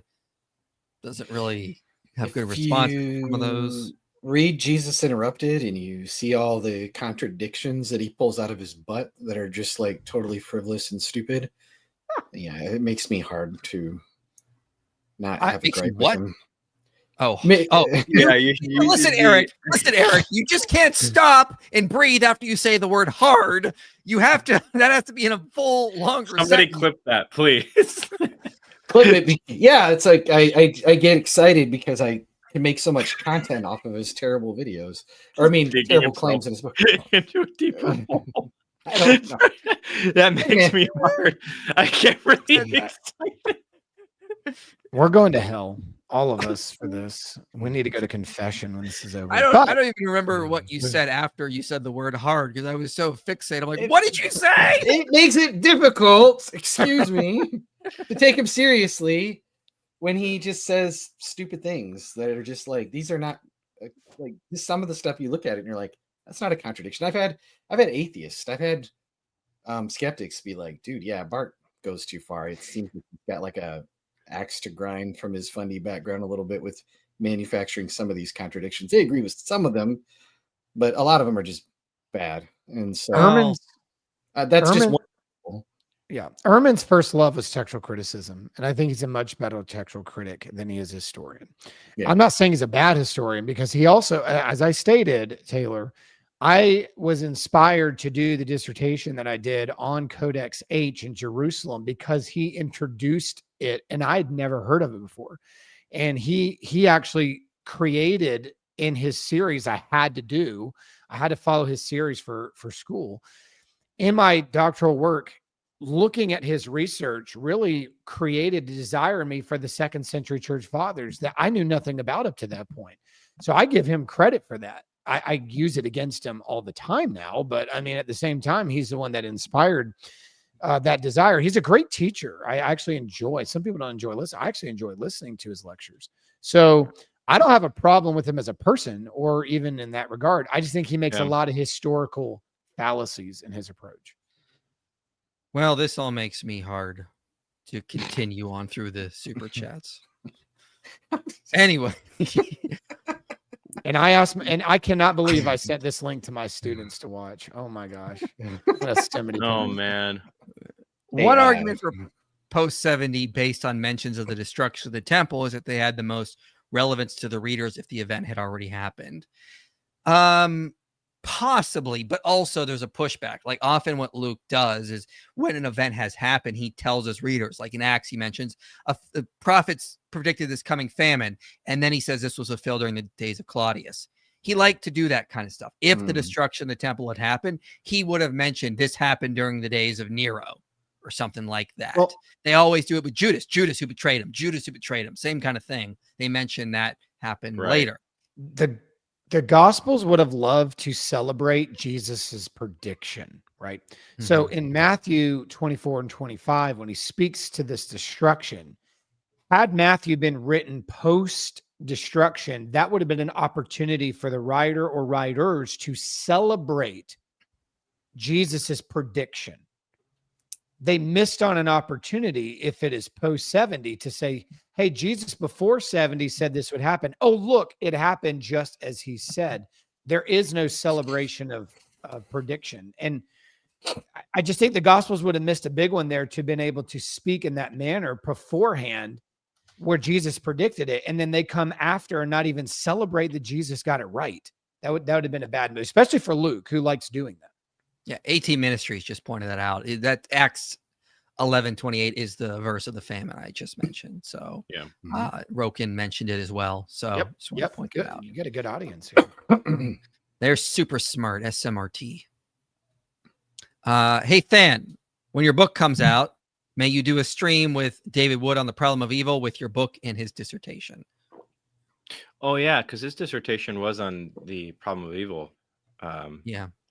From a Bayesian perspective, that'd be kind of cool. I don't know if David would want to do that, but if he wants to, I'm down. We'll probably do a stream on the book at some point when it does come out. But yeah, he might want to do it. It depends. Sometimes he gets he's so focused on Islam, he's like, I don't have time for anything else. But sometimes he does it, so we'll see. The Romans are also portrayed as neutral or positive on the Gospels. If they were written later, we should see more hostility. Yeah, I would agree with that as well. That's an argument I presented in my video, why the Gospels are early. Does seem to be an indication that we're talking about a period when the Romans were not really persecuting the Christians, but the Jews were, which would be pre-64 AD. So, all right, let's get back to this video. Wait, what happened in the video? Why did it disappear? Freaking StreamYard. Okay, is that up? Good. And again, bad screenshots of Ehrman yet again. Sorry about that. Megan still looks disappointed in us. It's all bad. She's very disappointed in my choosing of where I'm going to stop to land on these still frames of Dr. Ehrman. All right, let's continue on. And some scholars today think that it was influenced by Matthew, Mark, and Luke. I'm not confident about that, but some scholars think that. And if it was, then it's produced after them. But the very rich theology that you find in John is so much more like you start getting in the 2nd century than you get in the early part in the middle of this 1st century. And so that's why they tend to think it has a later theology and therefore it's probably a later book. So we've discussed kind of roughly the dates of compositions for the Gospels. Are these the earliest written accounts we have of Jesus' life? They're the earliest ones we have. I would not be surprised if there were earlier accounts. Yes, there was an earlier account. It's called the Uncorrupted Injil. Oh my gosh! Yes, the Uncorrupted Injil. I knew you were going to say something like that. See the power. You see how he ignores the Uncorrupted Injil. Okay, continue. Jesus you is notice in circulation. Ehrman affirms the Quran. Yeah, everyone should watch Muhammad Ajab interview Dr. Ehrman Muhammad Ajab was trying to say, like, you think Islam is better. And everyone's like, no, it's so horrible. It's a great interview. One big question is, if Mark was first, writing around the year 70, did he have written sources? When I was in graduate school in the 70s, the standard line was that Mark had a written passion narrative, and that he used a written account of Jesus' death and resurrection. I don't find that convincing. I'm not sure I ever found it convincing, but that was the view. If he did have written sources, then there were earlier written sources. Luke begins his gospel by saying that many others have tried to write an account of the things Jesus said and did, and now he's going to write an accurate account. If he's right, well, we know that we're pretty sure he used the Gospel of Mark, but Mark is not many. And so if there were many before Luke, then theoretically they could have been earlier. And so we just don't know. Luke did appear to use this source that scholars have called Q. Matthew and Luke seems to have used this account, which was a list of Jesus' sayings, basically. And if that's true, Q may have been earlier than Mark. But these four are the earliest ones that we have now. Thank you. We are going to take a brief break, and when we get... All right. What do you guys have on that? Any problems, complaints, gripes? I'm just assuming he's saying that it's more theologically developed, and I think it is in some ways that Stephen kind of pointed out, but I'm guessing that they would just say, well, Jesus makes these strong claims that he's God, and he doesn't do that in the synoptics, but he does, and I think we've all talked about that in previous streams. And Mark even just introduces him as basically like the Lord who's coming, to fulfill the prophecy in Isaiah and Malachi and different things like that, coming to his temple. And so I'm guessing where he's starting with that presupposition. I don't know for sure, but based on other comments Ehrman has made, it's probably pretty likely. And I would just say that's a crappy reason to think it's more theologically developed.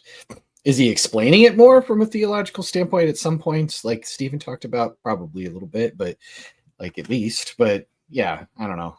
I didn't have any major gripes with what he was saying there, other than I'm guessing where that's coming from. Yeah. Steven, did you want to cover any more of this video, or did you want to just go to Super Chats?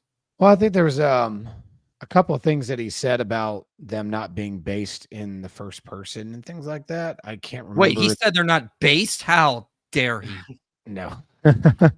I think it was in minute. I think I had it around 16. All right, let me play this last section because they have like another 2 minutes here, and then we'll pause again. Of ancient Israel with Joel Baden. Early bird pricing expires on 16 minutes and 12 seconds, I think. 16 minutes and 12 seconds is what I... And you can sign up at... All right, let me just move past this ad here. Fantastic offer. 25% off. Likely dates for the 4 canonical Gospels. Now I'm going to ask Bart, what do we know about how stories of Jesus were transmitted in the very earliest days of Christianity? Was there like a newsletter going around? How did that happen? No, that's a really good question, because I think most people haven't thought about it because people just assume these are eyewitness accounts. They don't claim to be. Oh, no. They don't claim to be written. They're not written in the first person. They not only never mention their names, they never say I or we in these accounts. That's not and true. So, stop everything.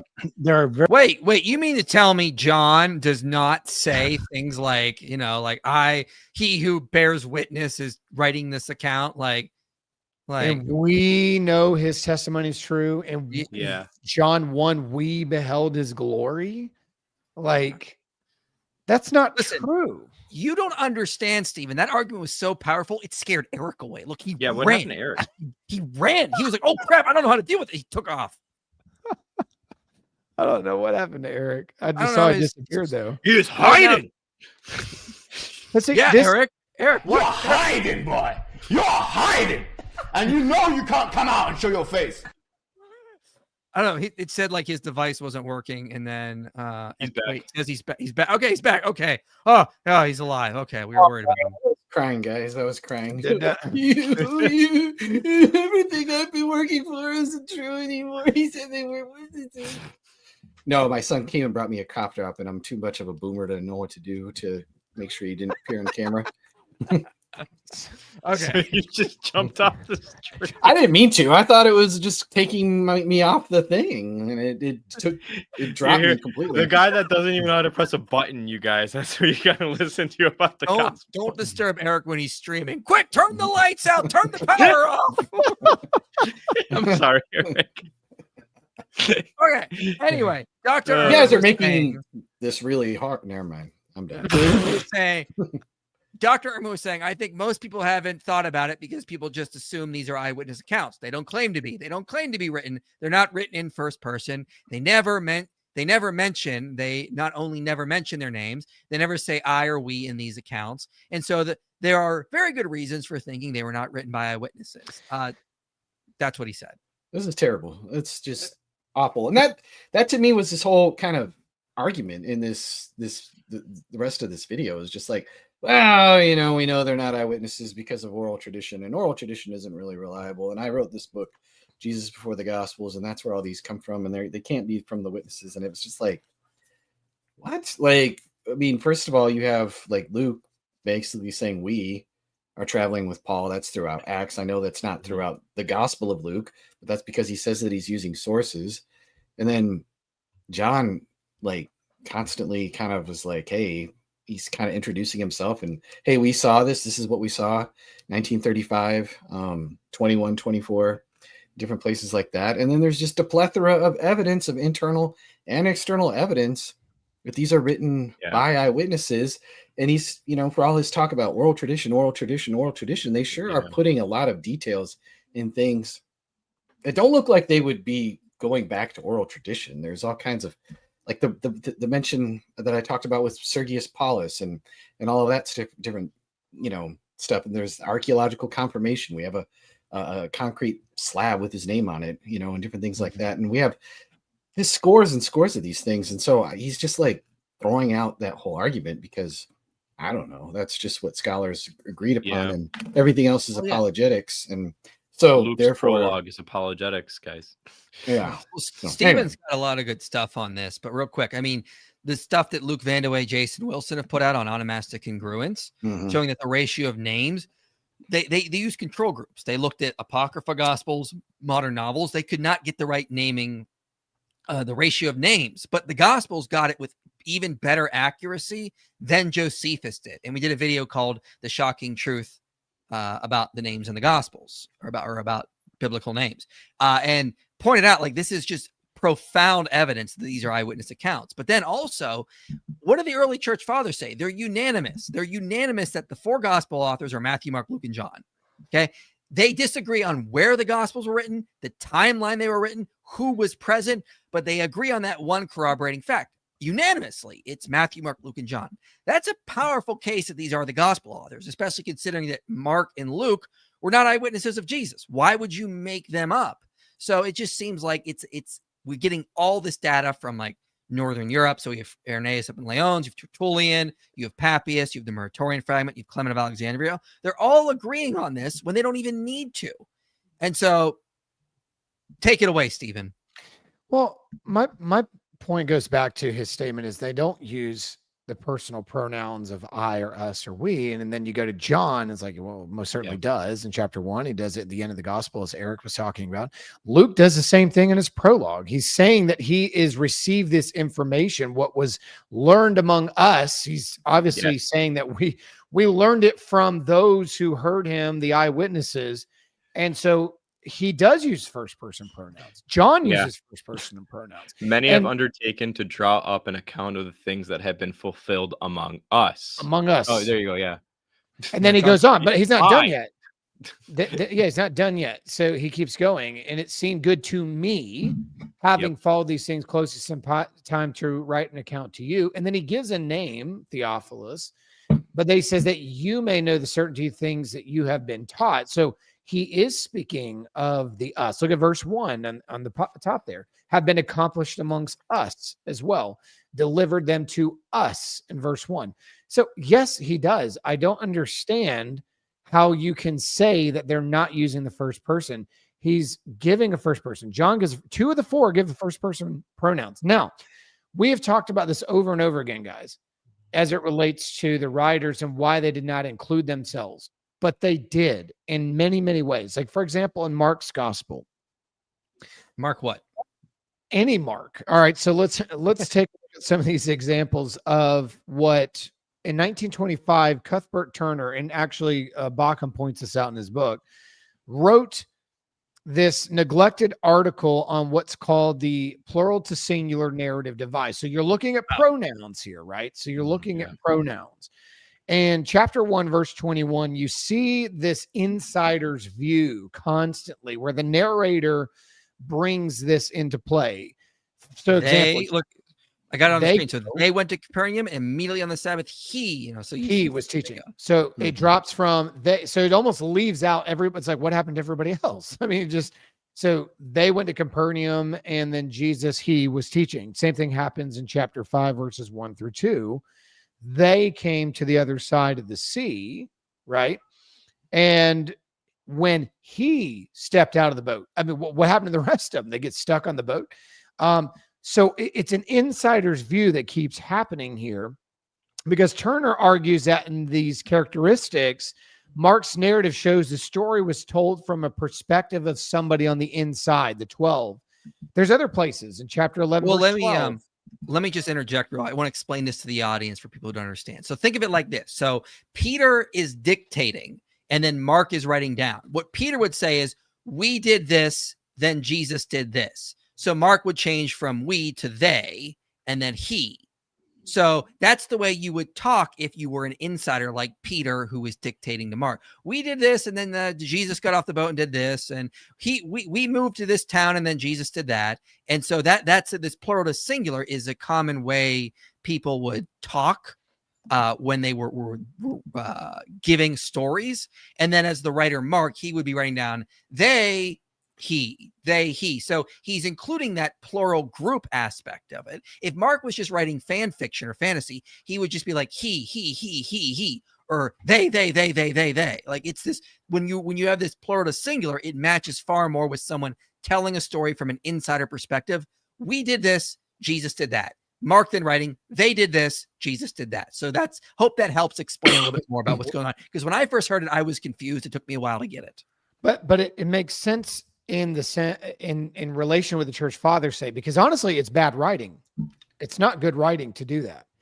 But remember what Papias said. He said that Mark was Peter's interpreter and wrote accurately what he remembered. Now, the idea of interpretation, and I actually just went over this with my class this morning, hermeneutes, when you're looking at the word hermeneutic, it could mean to explain, it could mean to interpret or translate. I think what was being said here by Papias is that he was translating an oral tradition to a written one. These are evidences that somebody was speaking and somebody was moving it into a written tradition.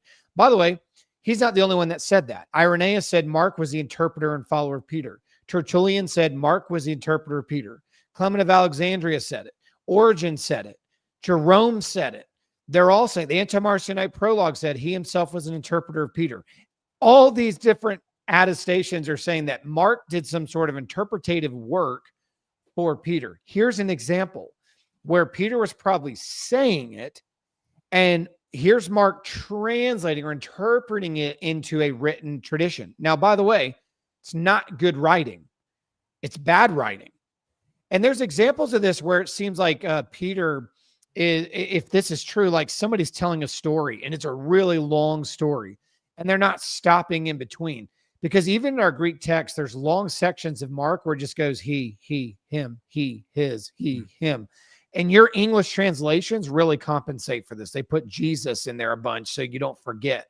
Because, you're doing your one chapter a day devotions, you're going to forget who he is.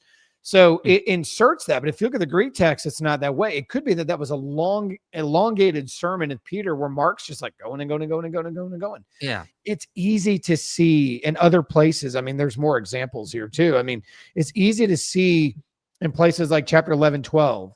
They came to Bethany. He was hungry. 14:32. They went to Gethsemane. He said.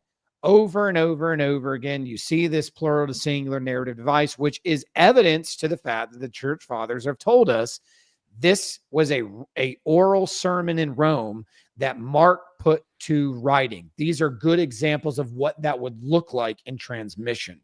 So Yeah. I don't know if And there's more thoughts also, on that.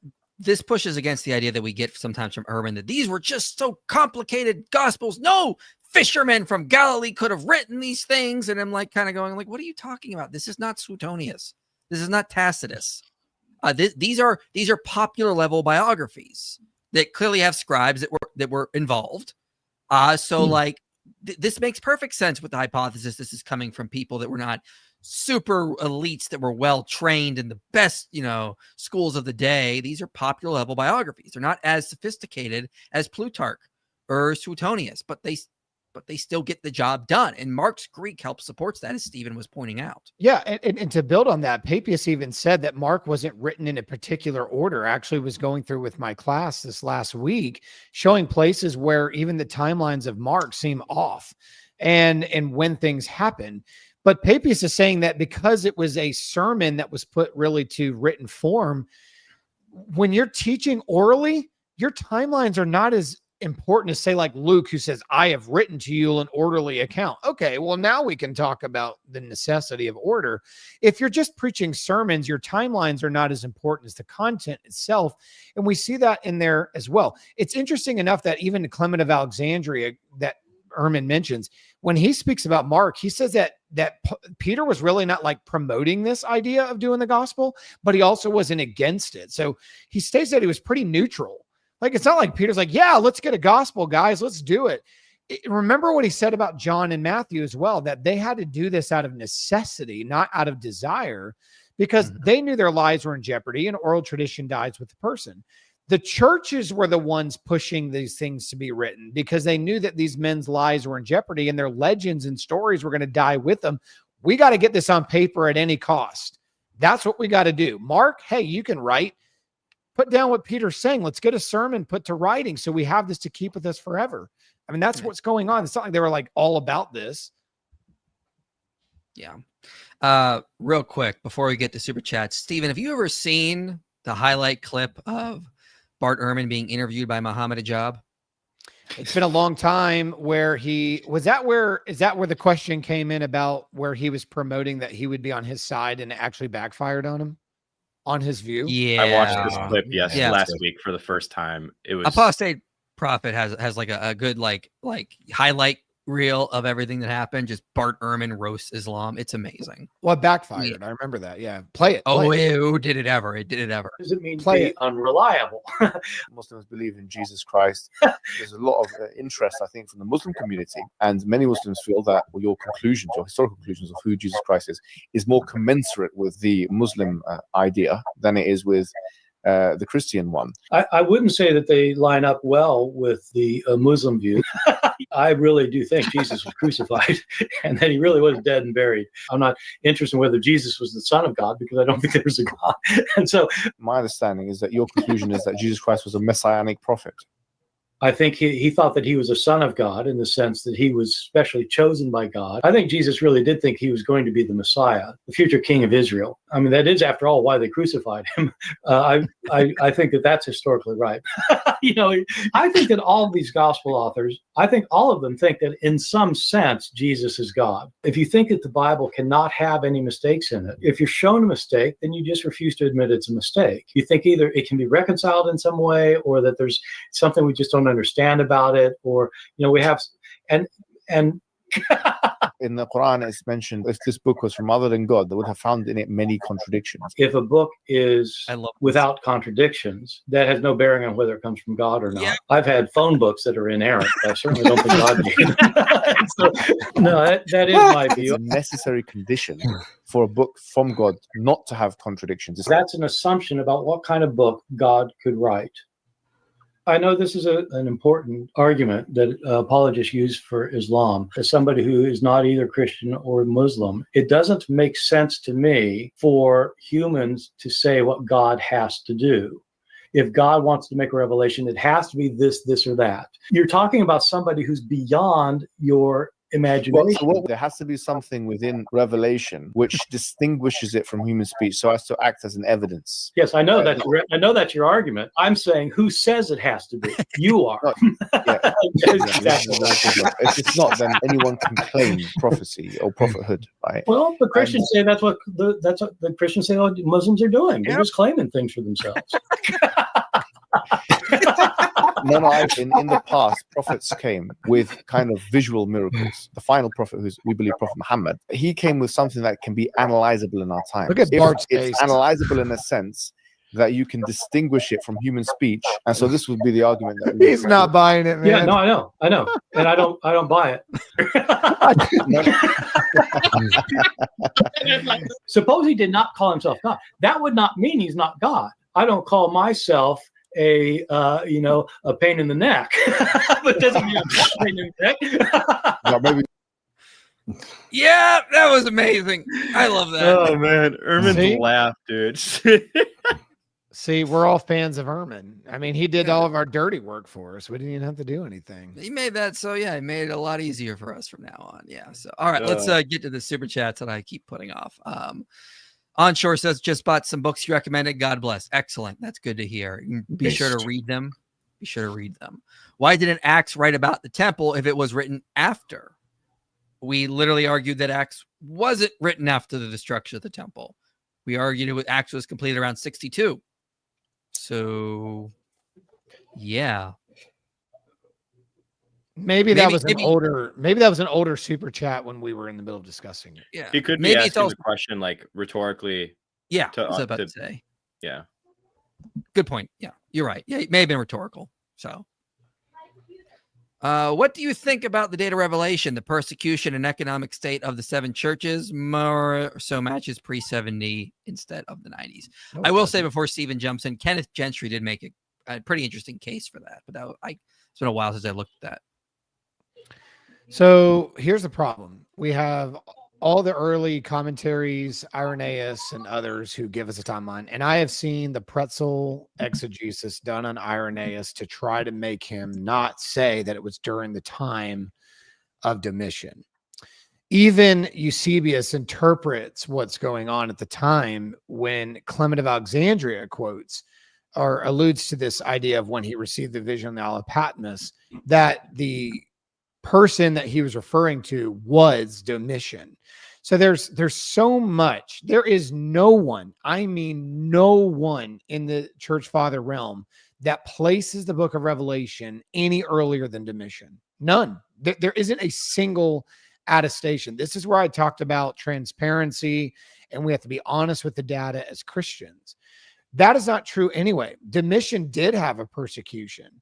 And it actually made sense to what he was trying to do, because there was an incoming influx, not only from Domitian, but shortly after, Trajan brought persecution so much that we know more about it now because of Tacitus and Pliny, who are writing about Christians that they were persecuting what to do. Trajan, just a few years after the apocalypse, is the one that had Ignatius hauled over and sent to the Colosseums to be eaten by wild animals for gain. We see the timeline of this is significant. Even Smyrna, in one of the seven letters of the churches, they're one of the few that didn't get a criticism from Jesus. And it makes sense that the short time after this, we see Smyrna come along and they are approached by a famous bishop trained by John himself, Polycarp, who comes in and now we have a letter from Ignatius on his way to be martyred, written not only to the church of Smyrna, but to Polycarp himself, which Polycarp alludes back to in his letter. So actually the timeline and the situations of the churches are fitting closer to the Domitian Trajan persecution than Nero. Here's the thing. I ask you this question, Victory in Christ. When Nero was dealing with the apostles, we know he took care of two. He dealt with Peter and Paul. What did he do to those two? He killed them. He didn't maroon them on an island. He killed them. He beheaded one and crucified the other. Nero was not in the business of marooning the apostles to islands and then letting them off free after. Domitian was, because we learned from Hegesippus that later Domitian had done an investigation on Christianity because he didn't want to be seen as a maniac the same way Nero was. So what he did is he actually sought for the bloodline relatives of Jesus that were still living to see if their relative was going to destroy the Roman kingdom. And so what he did is he found the grandsons of Jude, 2 of them. And according to Hegesippus, the 2 grandsons of Jude, half brother of Jesus, were brought before Domitian, and he asked them and questioned them, is your relative a threat to my kingdom? And they said, well, his kingdom is not of this world. They showed their tax record. They showed callous hands and said, look, we're farmers. Like, we're not conspirators. And so he let them go. And we know that through the writings of the church fathers that John was let go. And some allude, some of them even allude that John's gospel was written after the apocalypse and that he wrote it as a very, very old man. I don't agree with that, but some said he did. But they made the point that John was released. Nero was not releasing apostles. He was executing them. Domitian was trying not to be that guy. Trajan didn't want to be that guy, but his hand was forced to be that guy because Christianity was meeting in secret. He had Roman emperors saying, this is illegal. They have not been sanctioned by us. So there was many persecutions in Domitian and in Trajan. Actually, the book of Revelation completely fits the criteria and the fall of the Roman Empire further in the late of the 1st century into the 2nd than it ever does before 70 AD. Yeah, well, you only believe that because of your dogma. That's right. No. Oh, he has another one. He says, what do you think about people accepting Jesus's prediction of the destruction of the temple in Matthew 24, but not all of the other things he said? Verse 34 says all things, not some. So I think this guy is a full preterist, and I think he's pushing this idea that Matthew 24 is referring to full preterism, review of 70 AD. I would just, again, refer people to my video, Was Jesus a Failed Apocalyptic Prophet, where I've addressed that in detail. By the way, I think that it was prior. Matthew 24 and 25, much of what was said in there was fulfilled in 70. I wouldn't even dispute that. It has nothing to do with the book of Revelation. Yeah. Actually, real quick, Joel has a video, Joel Correco. Let me see if I can find that really quickly. He's so handsome. Shut up.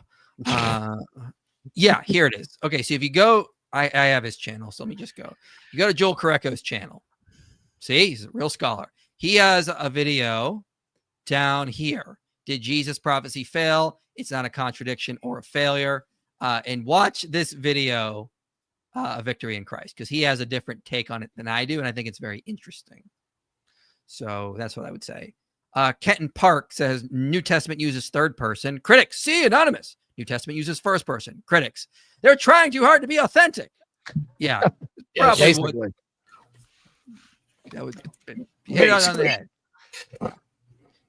And it's like if the gospels like completely agreed on every single detail and didn't like disagree, they'd be like, oh, see, it's corroborating. They were all getting together and making up stories. Like, there'd be no way to win regardless with them. So Orthodox Lips Muslim says, so are you saying Bart is a thin lipper?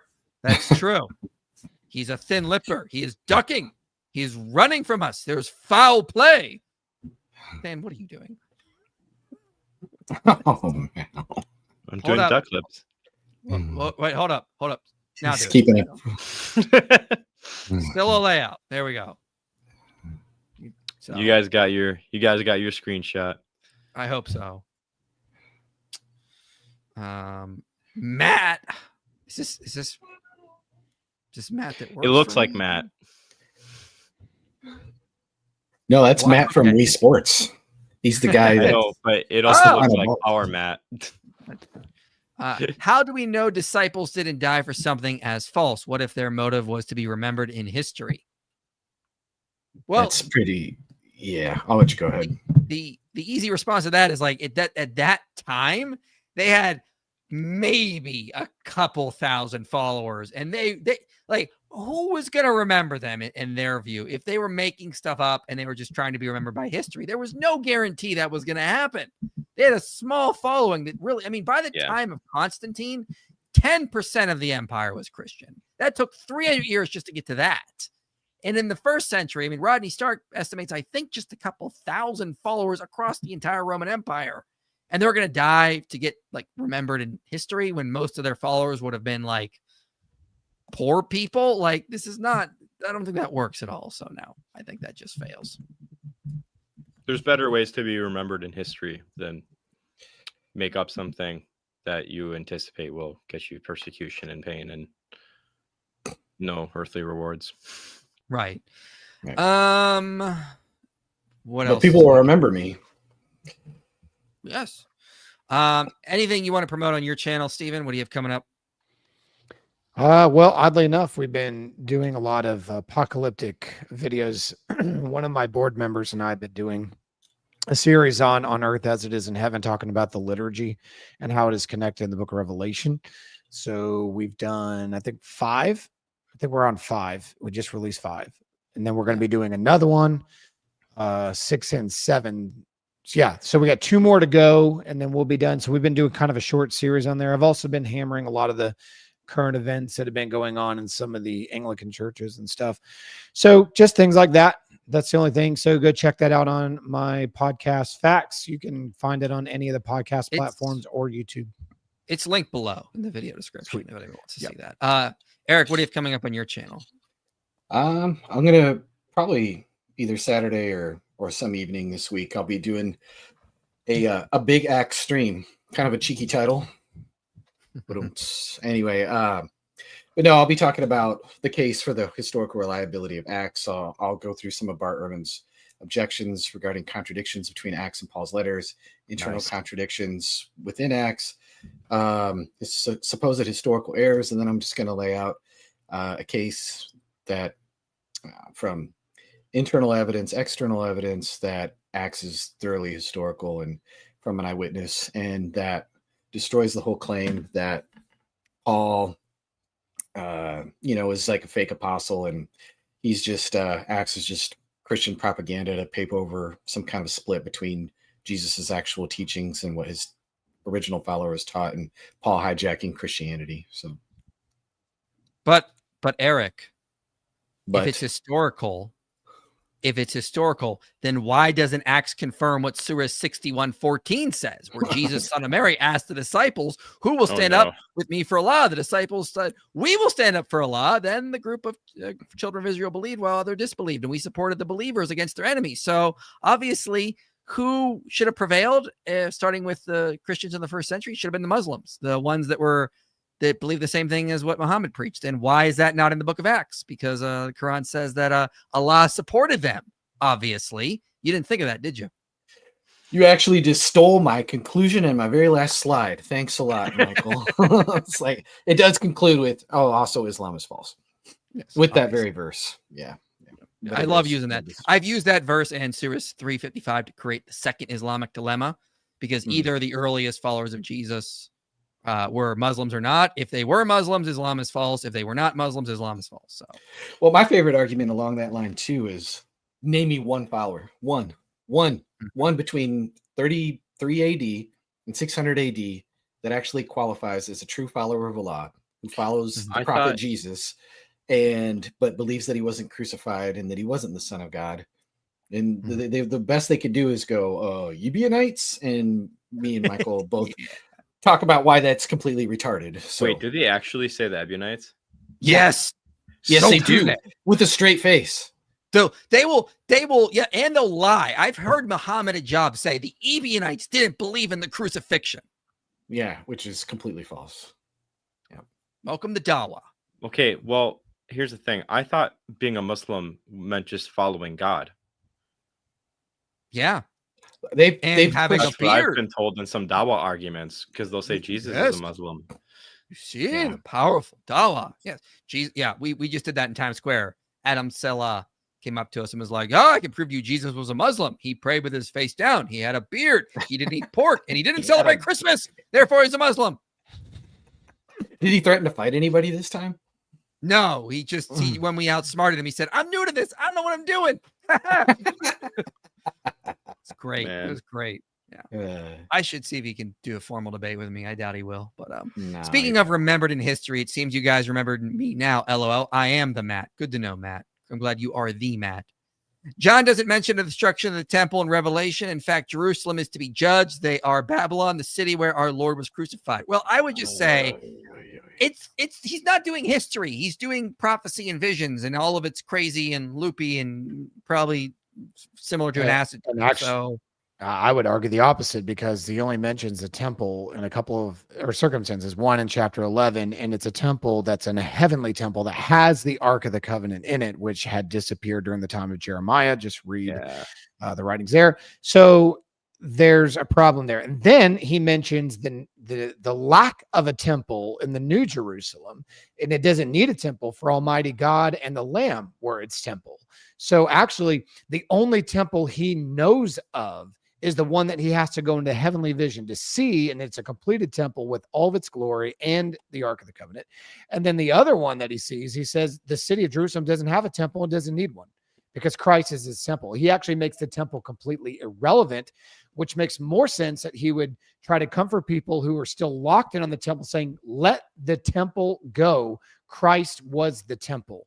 God met with his people in the incarnation. It actually makes more sense on the other side of this than pre-70. I'm sorry, you're dead wrong. And dispensationalists need to hear that as well, because they keep hoping for a third temple to be built. And we're like, no, we don't need that. Christ is the temple now. We are his body as the temple of the Holy Spirit. We are the third temple. We don't need to build one in Jerusalem. Stop with this dispensationalist premillennial nonsense. Hey, that's what my last episode was on with Pat, just released on Sunday night, yesterday. So go ahead. It's on there. We did a whole discussion on that. Are you a post-millennialist, Stephen? I'm on mill. Oh, well, no one's perfect. I won't hold it against you. Can you please pray for my job interview tomorrow? Yes, we will. So you can keep putting in powerful super chats. Absolutely. Definitely will. All right. I'll be live Wednesday afternoon around 4 p.m. Eastern with David Wood, Sentinel Apologetics, Giant DOC. We're going to be looking at Muslims trying to solve the Islamic dilemma and just literally lying to us with the hadith and the ayahs and the Quran on the screen. They'll put it on the screen and they'll tell us it says the exact opposite, and we'll have some fun. Because that's what they do. They'll be like, oh, let me put this ayah from the Quran up. Yeah, it says exactly the opposite of what we can read. Yeah. You can't make this stuff up. No, you can't. It's bad. So bad. Who is it specifically? I'm just curious. Oh, it's Saif talks and oh dear Lord. You see the Buddha and the says right here. So the Christian is absolutely wrong. I am from Morocco, and if you understand that reference, just give me a thumbs up in the comments. I'm gonna play videos of him. Because he's arguing the Gospels were corrupted, but then he did a video like a couple weeks ago saying, "Oh, but the Gospel of John predicted Muhammad." What? Yeah, you can't do that. No, stop. He's just always arguing. Not arguing. He's always yelling. It's like, dude, he's like you have a microphone. You don't need to talk like this every time you are behind the camera. What are you talking about, Christians? Sorry, I've seen too many Saif talk videos. They're bad. There's some of the worst Dawa videos out there. Really so yeah, got a video coming out on how Christianity ended pederasty around the world, coming out Friday, and the next Friday I got a video again on Islam called "Numerical Miracles in the Quran Debunked." Because I've been wanting to do that for a while. We actually ran a Python script using an AI model to go through the Quran, list every word, how many times it comes up, to show this is just complete and total nonsense. There are no numerical miracles in the Quran. So that sounds fun. Yes, it's fun. I started recording a little bit of it today. So, all right. I'll see you guys Wednesday. Erik and Steven's channels are linked below. Go subscribe. We will see you guys next time. I'll be back in 2 days. Yes. You made it to the end of this video, which means this message matters to you. If you want to see more content like this reaching people for Christ, you can help make it happen. Your support makes these videos possible. Click the link below and donate today. And if you want to go even deeper, consider joining our Patreon community. You'll get early access to videos, behind-the-scenes content, and a place to connect with others passionate about this mission.